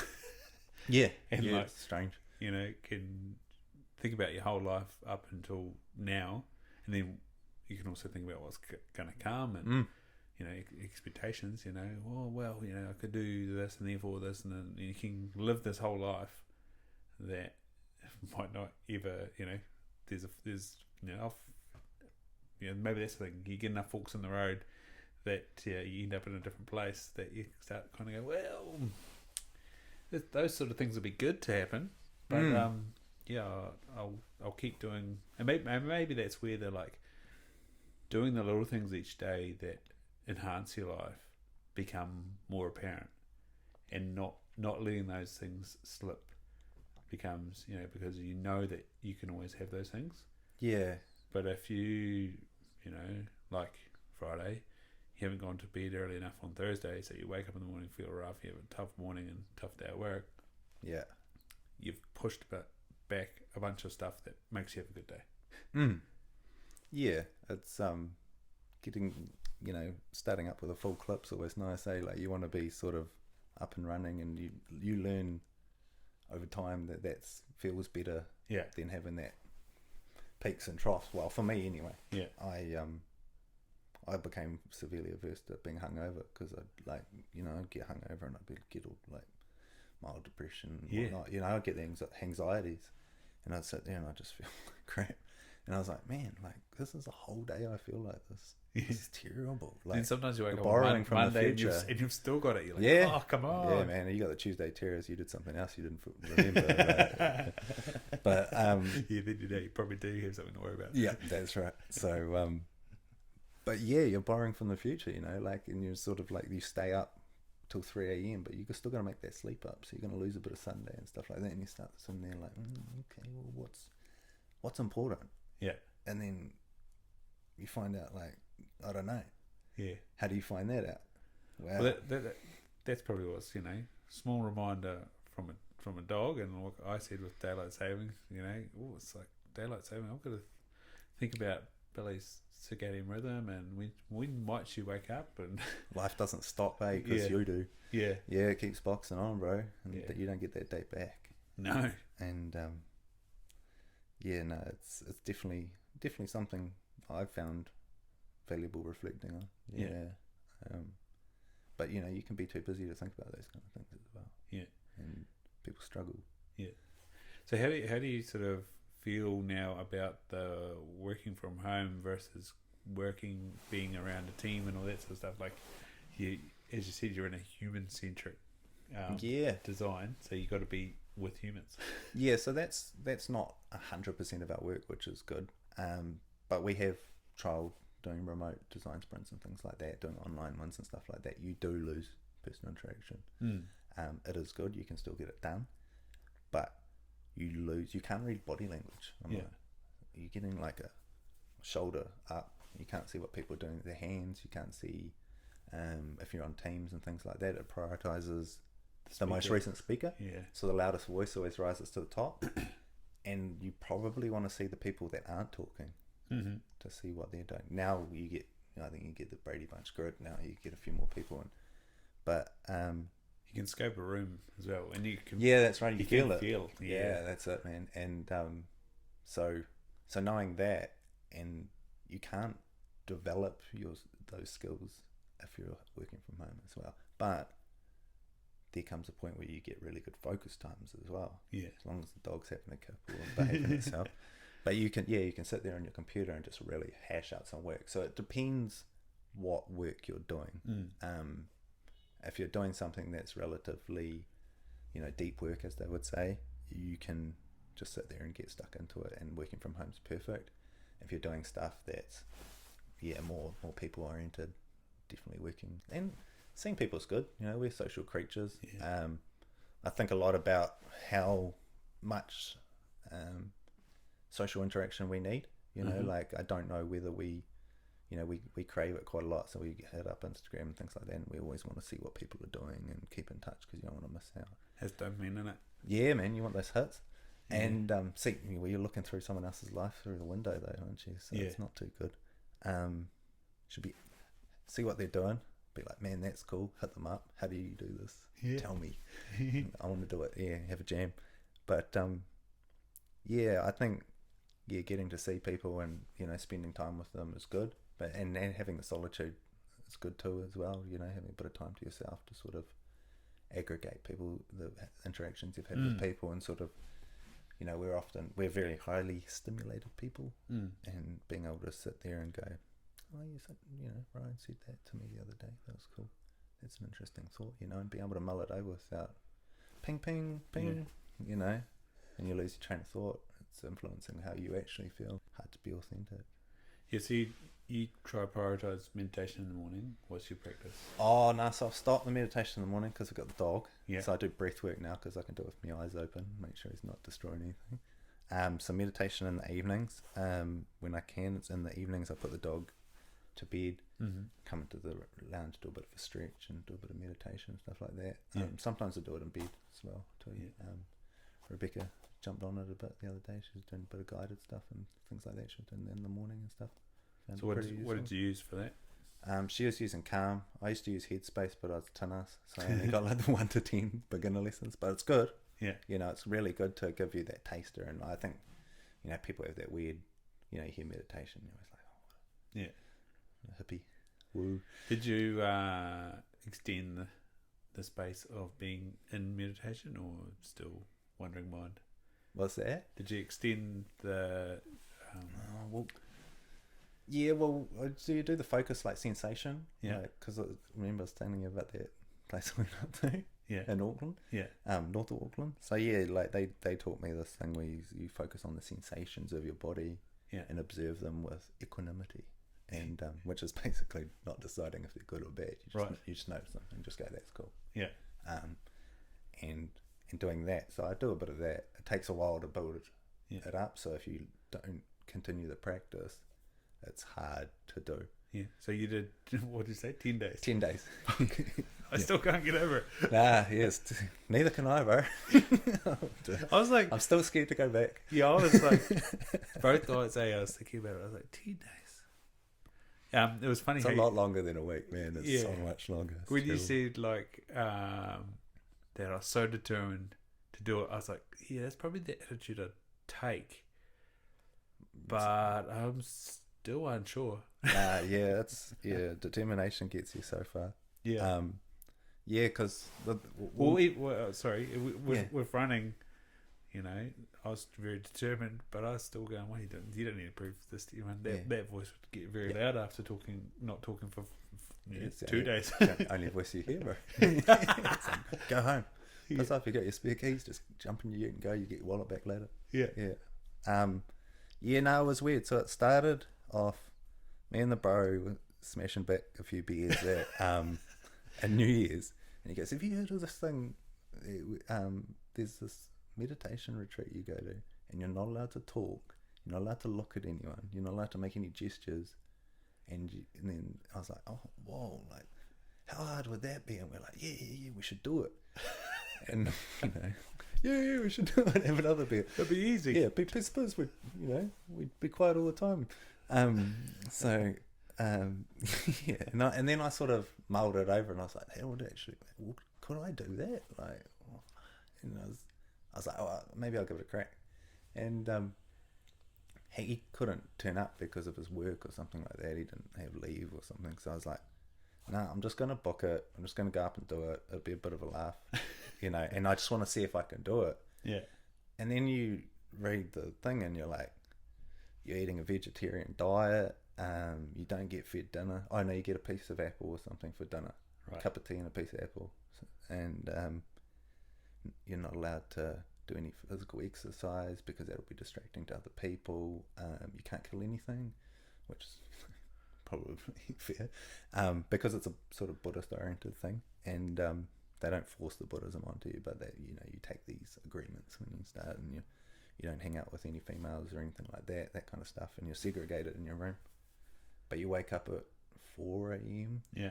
They bang this ominous gong, bro, in the fog, and it's like, yeah, like that. You grow to hate it, and they bang that, and then they bang that at breakfast time. So you meditate for 2 hours, and then you, like, and this is in your room by yourself. So it's not getting up and going out into a garden and seeing the sunrise or something like that. Yeah, so you could go for a bit of a stroll. You have a bit of free time, but it's, they got you sussed. You can't read. You can't write anything. You can't keep yourself distracted. So you literally either learning this meditation practice, or you are going through shit in your head. And you run out of shit in your head to go through because you've got no new stimuli. Yeah. You come in and you're like, "Oh yeah, I'll talk to these people," and you watch people and stuff, but that gets boring because they just walk around as well. And I was like, "This is terrible. Everyone looks like really down." So it's quite insular, despite the fact you're around people. Yeah. Like you're just playing games in your head. Like I was saying, we found all us guys made up stories about each other. Like some guy thought I was a cop. The cop gave him a ticket. Yeah, you gave me a ticket 2 weeks ago. And I was like, I don't even live in the area. Did you have that thought that I asked you? Like, did you forgive me? Yeah, do you hate me? do you still hate me? Yeah. Did you pay it? Yeah. No, it's it was so strange, and but we all, like, you're allowed to talk on the 10th day, but you still have to keep meditating, so you could like talk to each other. Yeah. And it was just crazy. Like, you don't even know how to start talking to someone. You sit there and you're like, they're like, "You can talk," and you walk out of the room and you're like, "That was weird, eh?" And the other guy was like, "Yeah, it was strange." Yeah. like, so what did you do to prepare? Nothing. Nah, I went to the warehouse and bought some plain clothes because I was real scared of getting kicked out for having too many, like, because you're not allowed to show skin, like, can't wear stubbies and singlets and stuff, so you had to wear like t-shirts, long pants. Yeah. So I just had some like trackies and stuff. And how much meditation had you done? Oh, bugger all. Yeah, just some on Headspace, but at home. Like, I used to listen to some stuff online and just muck around with it basically. And then it was in deep, eh? Yeah. Well, lots of those executives and stuff talk about, meditation's the greatest thing ever. Yeah. There's one piece of advice: what would you give meditate? And you're like, "Oh, chill, man." Yeah, exactly. Yeah, it's I'm sure it's helpful. It is. Yeah, I mean, it's a personal thing as well. Like, it's different things work for different people, and but so survivorship bias, like yeah. Meditation's not the thing that got you there, but it probably helped you. Yeah, and people are always going to recommend the things that they stand by as well. And it's a tough question as well. Should buy a Ford Ranger. Yeah, I've got one. Yeah. What's the one thing that's you would put your success down? Meditating. You're like, whoa. Not hard work. Yeah, hard work. Yeah, it helps. Yeah, it's like. But it's tough. As I was saying, it's a tough question to answer. Like, one thing. Yeah, like, you wouldn't put it like your utes longevity into greasing the wheel bearings. You'd be like, yeah, that helps. I drive around. It's awesome, but like, it's probably not the pretty petrol, isn't it? Diesel. Oil. Yeah, that's it. So like service did every 10,000 days. Yeah, no, but it's a beneficial thing to know about. I think, you know, like to know that sort of practice is out there and it can be beneficial, and to sort of have an idea of how to use it is, it's kind of like reading a book and then you know, oh yeah, I've read something about that, I'll go back to that. Yeah. You know, so if you're having a bit of a tough time, you're like, man, I'm having some pretty knee-jerk emotional reactions and habitual responses and stuff like that. Maybe I need to just sit with it for a moment. Ask why a few times in your head. Yeah. Go sit in a room for 8. Yeah. Don't talk to anyone all for day. 10 days. All day. So how'd you reintegrate? If you couldn't talk, like obviously straight out, it would have been pretty weird. But yeah, well, you start talking to the dude, to the guys, because you're still sort of segregated and stuff, and then they bring the girls over and you can talk to them, but you don't know who they are, so you don't talk to them anyway. You haven't made up stories about them yet. Well, you didn't see them. Yeah. Like, except for in the meditation hall when you're not allowed to look at anyone. Yeah. So if you go like this and having a poke around, what's the consequence? The what? What's the consequence? I don't know. But I was scared, bro. I was like, I didn't want to get kicked out. Yeah. That was my biggest thing. I was real scared to get asked to leave. Because you're not allowed to kill anything. I killed 2 mosquitoes in the second day. And I was like, oh, shit. And your skink, maybe? Yeah. And the skink rang under the carpet and I tried to cut it off and karate chopped it. And I was like, did that die? I don't want to look. Because, it's like, broken this rule again. Yeah. And, but other than that, it was pretty good. Yeah. Did a few push-ups in the room because I was going batshit. I was going mental. But you weren't allowed to walk, even fast walk around the gardens. You had to be all like contemplative and walk around and look at the birds and stuff. And I was like, I don't know what these birds are. They're flying with your head. North Auckland, they're probably minor birds, mate. Yeah. There's a few hawks and whatnot, wax eyes and stuff. I think, I don't know. Can't even remember. So yeah, it's terrible. Yeah. So the integration, what did you try to do? I went back to, I was in Matamata and went and got a pie and stuff. And I was like, literally sat there and the lady was like, hello. And I was like, hello. And I was like, this feels real weird. I was like, but then I started eating sausage rolls and stuff. It was pretty easy to reintegrate. I was down there and I was like, went back and told my dad about it. And because I stayed in his place in Tauranga. And I'm pretty sure he was like, oh, that's good. He doesn't come back too crazy. Yeah. Yeah, because he's pretty... Didn't blow a fuse.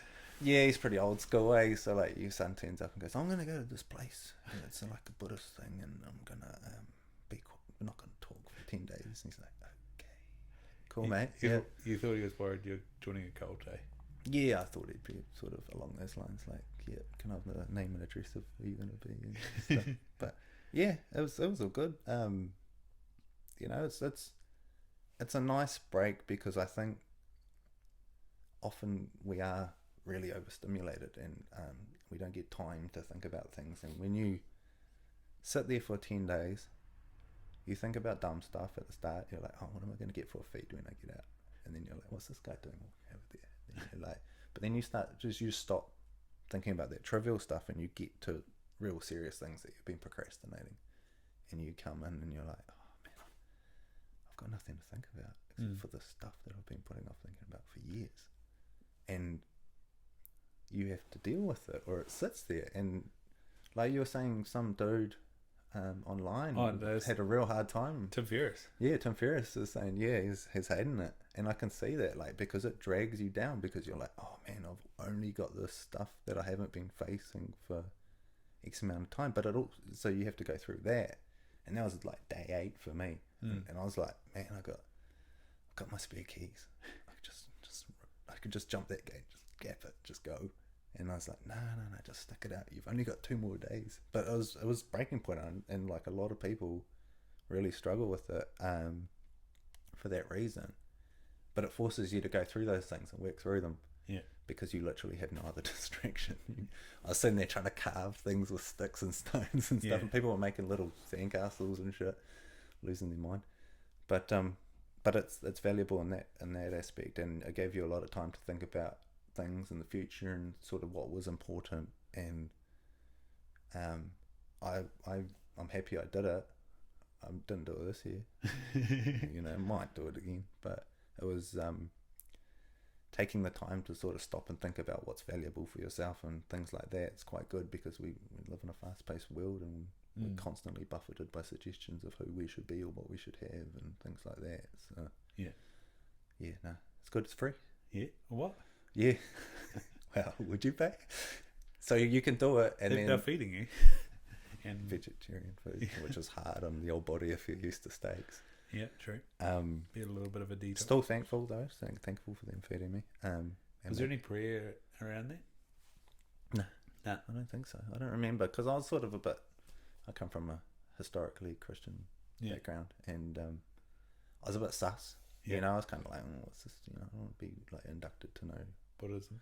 Yeah, well, you're just nothing against your will, sort of thing. You know, like you want to sort of make your own choices. Is this a trick? You don't get a feed until you. Yeah, it's like, oh, no, but they feed you, and then at the end of it, they say, "This is free." Someone else has done this course and decided that they found it valuable, so they've paid ahead so that you can come and do it. Right. So if you're keen, if you think that someone else might benefit from this, because of course you sign in voluntarily, you can pay some money towards the cost. And then, There might be part of the like Buddhist thing. Yeah, I'm not sure. It was kind of similar when I first started doing yoga. I went to the Hare Krishna place called the Loft in Auckland. I think there's one in Wellington too. And yeah, that was very similar as well. Like, you're not really paying us or anyone here.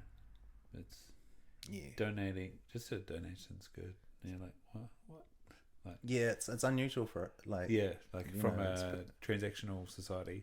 And it says you don't get no such thing as Yeah, a no free free lunch. lunch. And you're like, go have free lunch and breakfast. Their chai is amazing. Yeah, this is actually really good food. Like, you could pay.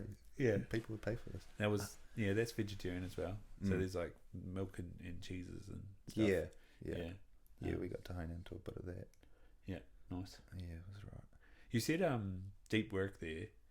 I love listening to Lex Freeman, and he says he can go like, he's pretty keen on like 1 meal a day, basically carnivore, so that he can go for 8 hours.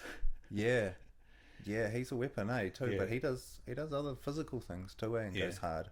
So he's got a good mindset. I think he's pretty good at jiu-jitsu. Yeah, pretty good at chess. And he's been trying to kick it with David Goggins. So he must. There's something going on. He's Russian. Yeah, mate. Yeah, tough as nails. Yeah.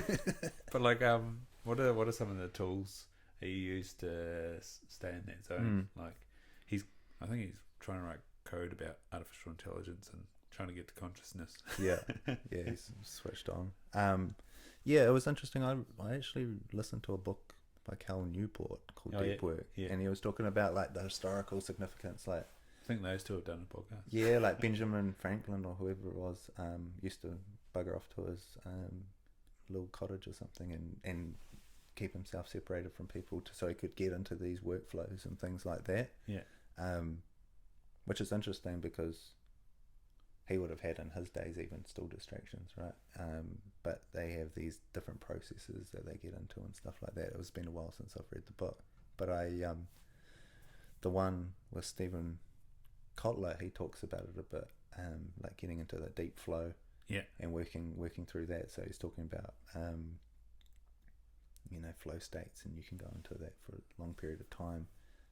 Different for learning than work, it's learning apparently you should only do like a certain bout because then it stops being effective, which is weird because like you go to school and you learn for ages and you go to uni. You're learning a diverse, array of things throughout the day, and they always messing around with like, it's a better to have 6 45-minute periods or 5 1 hour periods, and your lectures half an hour or an hour, and your labs 2 hours max, and all that sort of jazz. But then you go to work and you're there for 8 hours. Yeah, working. Yeah, and there's talk of ultradian rhythms, the 90-minute cycle, same as your sleep cycle, and they're like, you should have a 20-minute break after that. It's like, what's that Pomodoro? Do 20 minutes on. Yeah, well, that's how they talk about building up to it. So you do the Pomodoro, which is 25 on, 5 off. Right. Yep. And then they say, you do 3 of those, and then your last one is a bigger break. Right. But then whose boss is going to be keen on that? Like, bro, I'm just taking my second 20-minute break. You're entitled to 10. Yeah. In your 4 hours. You can take your break as long as you want because you don't have a job. Yeah. Yeah. So you're submitting less hours this week, is it? Yeah, it's that's the thing, eh? Like you've got to be pragmatic about it. Like you can have all these things, but they have to be adapted to your life. Yeah. You have to sit there and go like, can't really do that, but I can. What can I do? Yeah. And they say, even if you take a break for 5 minutes to have a yarn to someone about something different from what you're focusing on. Yeah. Stay off your phone. Stay off. Don't strain your brain. It's going to give you time to recover. And knowing that, you're like, I can probably manage 5 minutes because I can turn around and have a yarn to a colleague or something. Yeah. But yeah, you probably can't go do some non-sleep deep rest for 20 minutes, like do some meditation or some napping and stuff. Well, that's one of the things like Cal talked, I think that was with Lex, might have been with Tim Ferriss.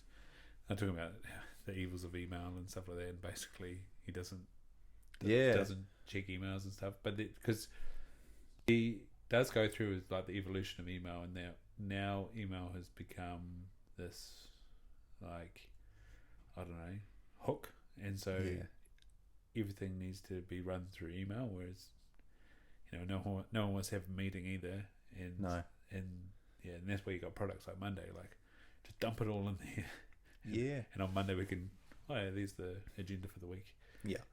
So I mean, Cal Newport also has that digital minimalism book too, and that's quite good. I had to chew through that, but through it, was it hard reading or? No, it's actually quite good. I mean, it's just you got to listen and pay attention. It's hard sometimes. Focus. But yeah, and they talk about that kind of stuff, like the effect of constantly getting like the expectation. And I think there's a book called Essentialism by Greg McKeown.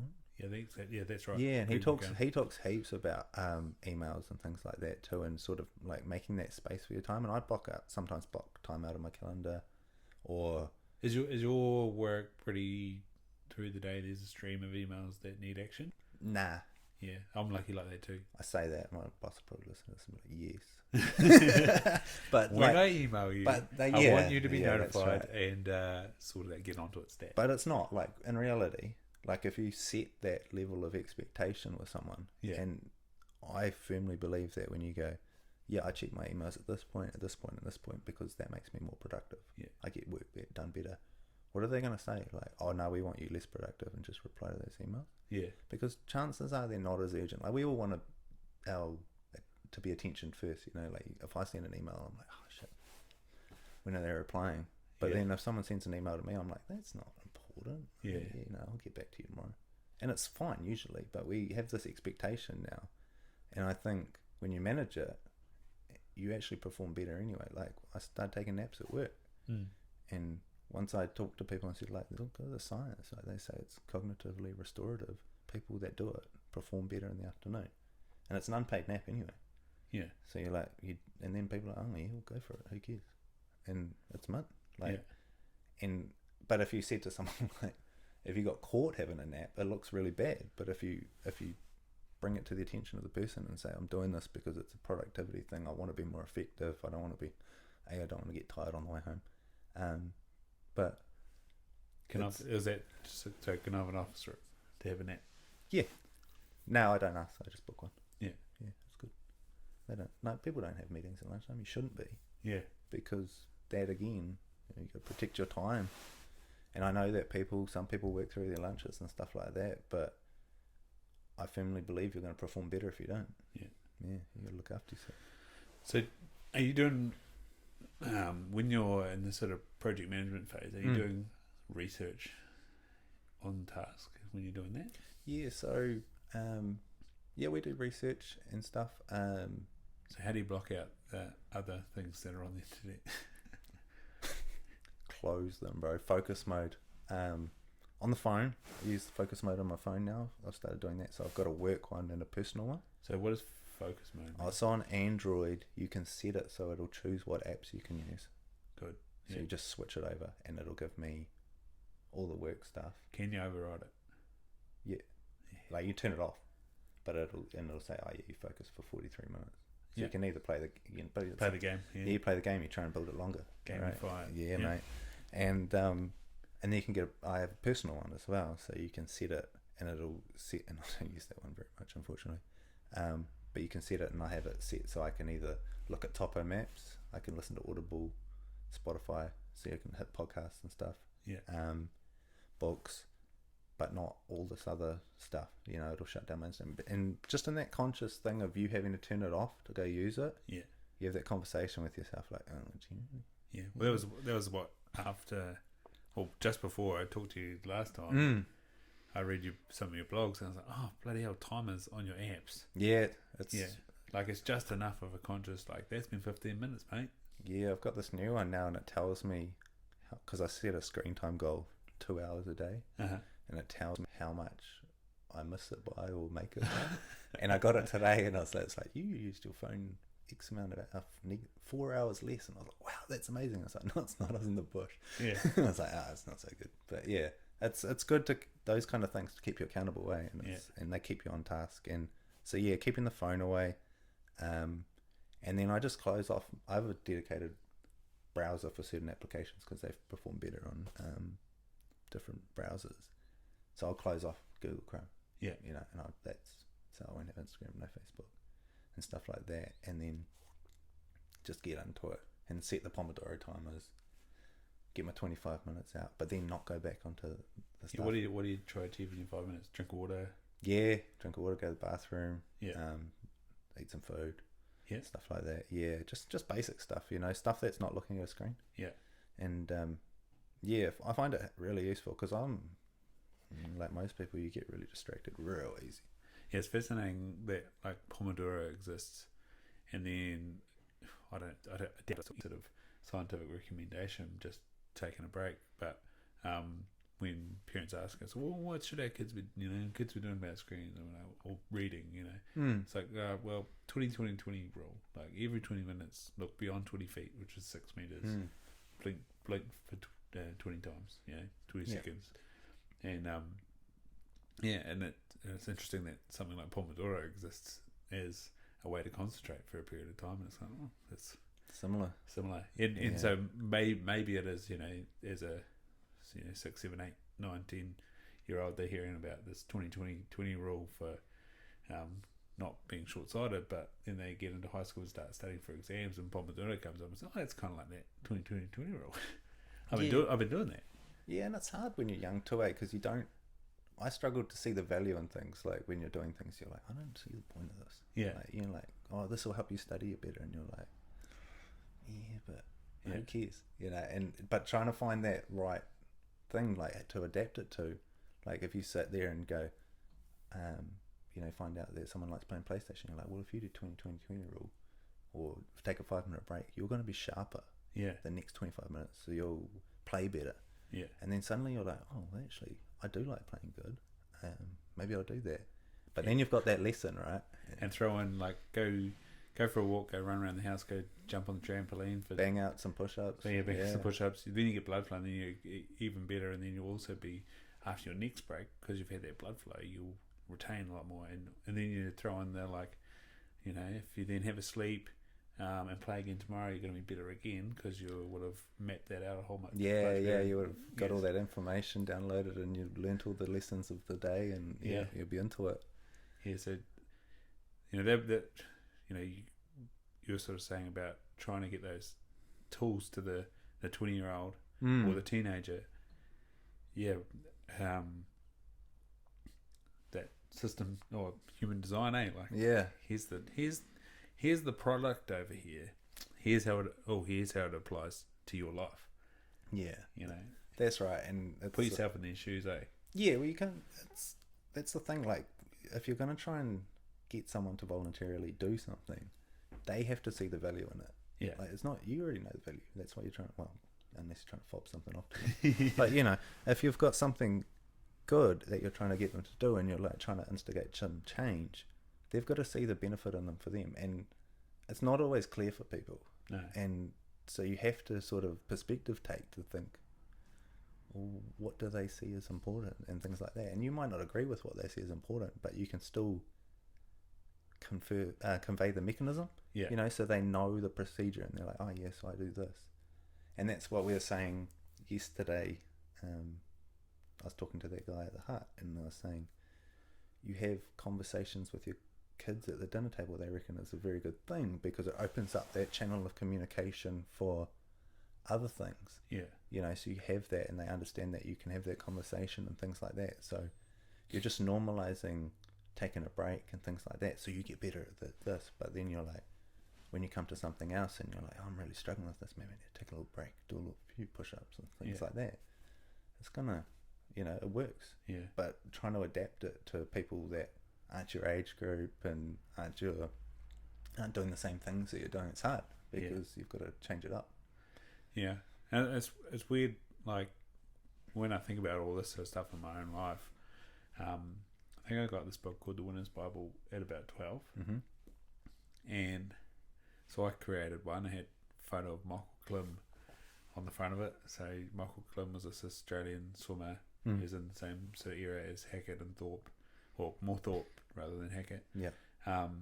And there's this. So it must be 2 meters tall because there's this image of him standing in the Olympic pool with his head touching the guy rope, and he's like bald, so he's, you know, hairless man. He's just like ripped swimmer, smooth as a gravy sandwich, ripped swimmer dude. Yeah, and it was just like this fierce ass image, and then it was, you know, running down goals and all that sort of stuff. Yeah, and you know, I've talked about it before that, you know, I was trying to be a swimmer at 8 years old, and there's no elite 8-year-olds, but how much of, you know, reading something like that, and I'll probably go back and read it and be like, oh, I didn't realise I was churning that over and applying that to so many different things throughout life, you know.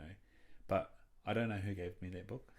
Yeah, you're probably quite grateful though. Yeah, and I've talked about it with my younger brother. He's read it. I think my older brother told him to read it because he was nutting out about stuff.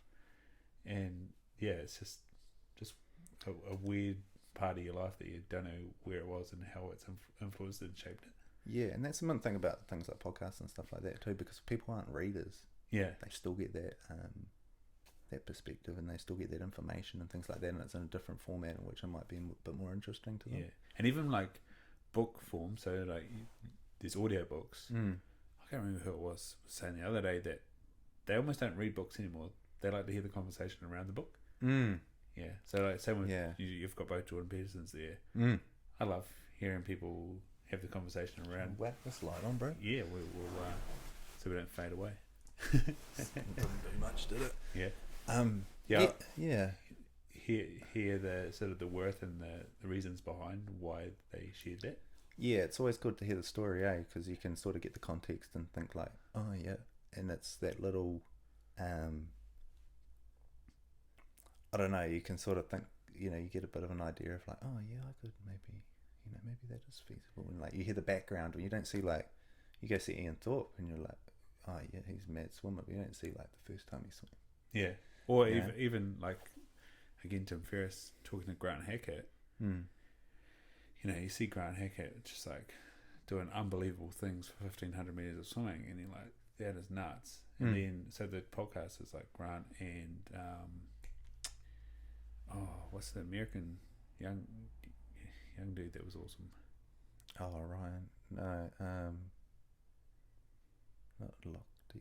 No, before Lochte. Oh, okay, I don't know. Yeah. Not up with my swimming, bro. I only just swim at like 25. Yeah, that's right. Now you're swimming in the harbour. Oh, that's it. Yeah, but yeah, they're talking about like the mental struggle behind it. Like it's kind of like what we're talking about with the army. Like it's so intense being an Olympic level swimmer. Yeah. And then to stop, like, what do you do? What do you do? Yeah, where do you point your attention? You know, you've got all this energy or potential and all this stuff, and you just got to sit there and you got to point it somewhere. It's got to go somewhere, because otherwise you lose the lolly. Yeah. I was saying to you, like I used to sit tests, like, you know, industry certs and stuff, and then the next day I'd be like, what do I do? Feel all glum and stuff, because you got to point it somewhere productive, especially when you're used to doing it too. When you're used to doing something like those guys, pushing to the absolute limit, and then you wonder why they go off and become professional hunters, or know, or start doing endurance things and stuff like that. Shane Dorian, it's like, he's a freaking awesome hunter now. He's gone from being an elite surfer to now it's awesome hunter. Yeah, but you can imagine it that way. There'd be a lot of transferable skills. You know, those basic foundations that they've built, and they can adapt them to different things, you know, Yeah. like the different mindset, the resilience and things like that. And they can go in and they'll see certain patterns. Like this is this is similar to how I felt when I did this. And Yeah. I know if I break through this, this sort of wall, that if I'll get through to the, you know, through that plateau or whatever, I'll become better. So it'll be familiar with them. And, you know, I'm sure there's some commonalities. And they've already got that brain, you know, they can accept the day one mentality, the change, you know, going back to beginner level. Yeah. But they've all got those background skills, you know. I think finding those is golden ticket. Yeah, man. Oh, turn the light on. That was probably a good signal. Yeah, bro. Let's bloody Gotta time. get home. Yeah, I've got to drive up the road. Better go see what my dog's up to too. Yeah. I haven't seen him destroying too much. Rebecca's doing a good job keeping him out of the lounge. Yeah, it's amazing. Yeah, No, it's well trained. Yeah, bro. Sweet. We'll leave it there, I reckon. Yeah, awesome. Sweet. No, bro.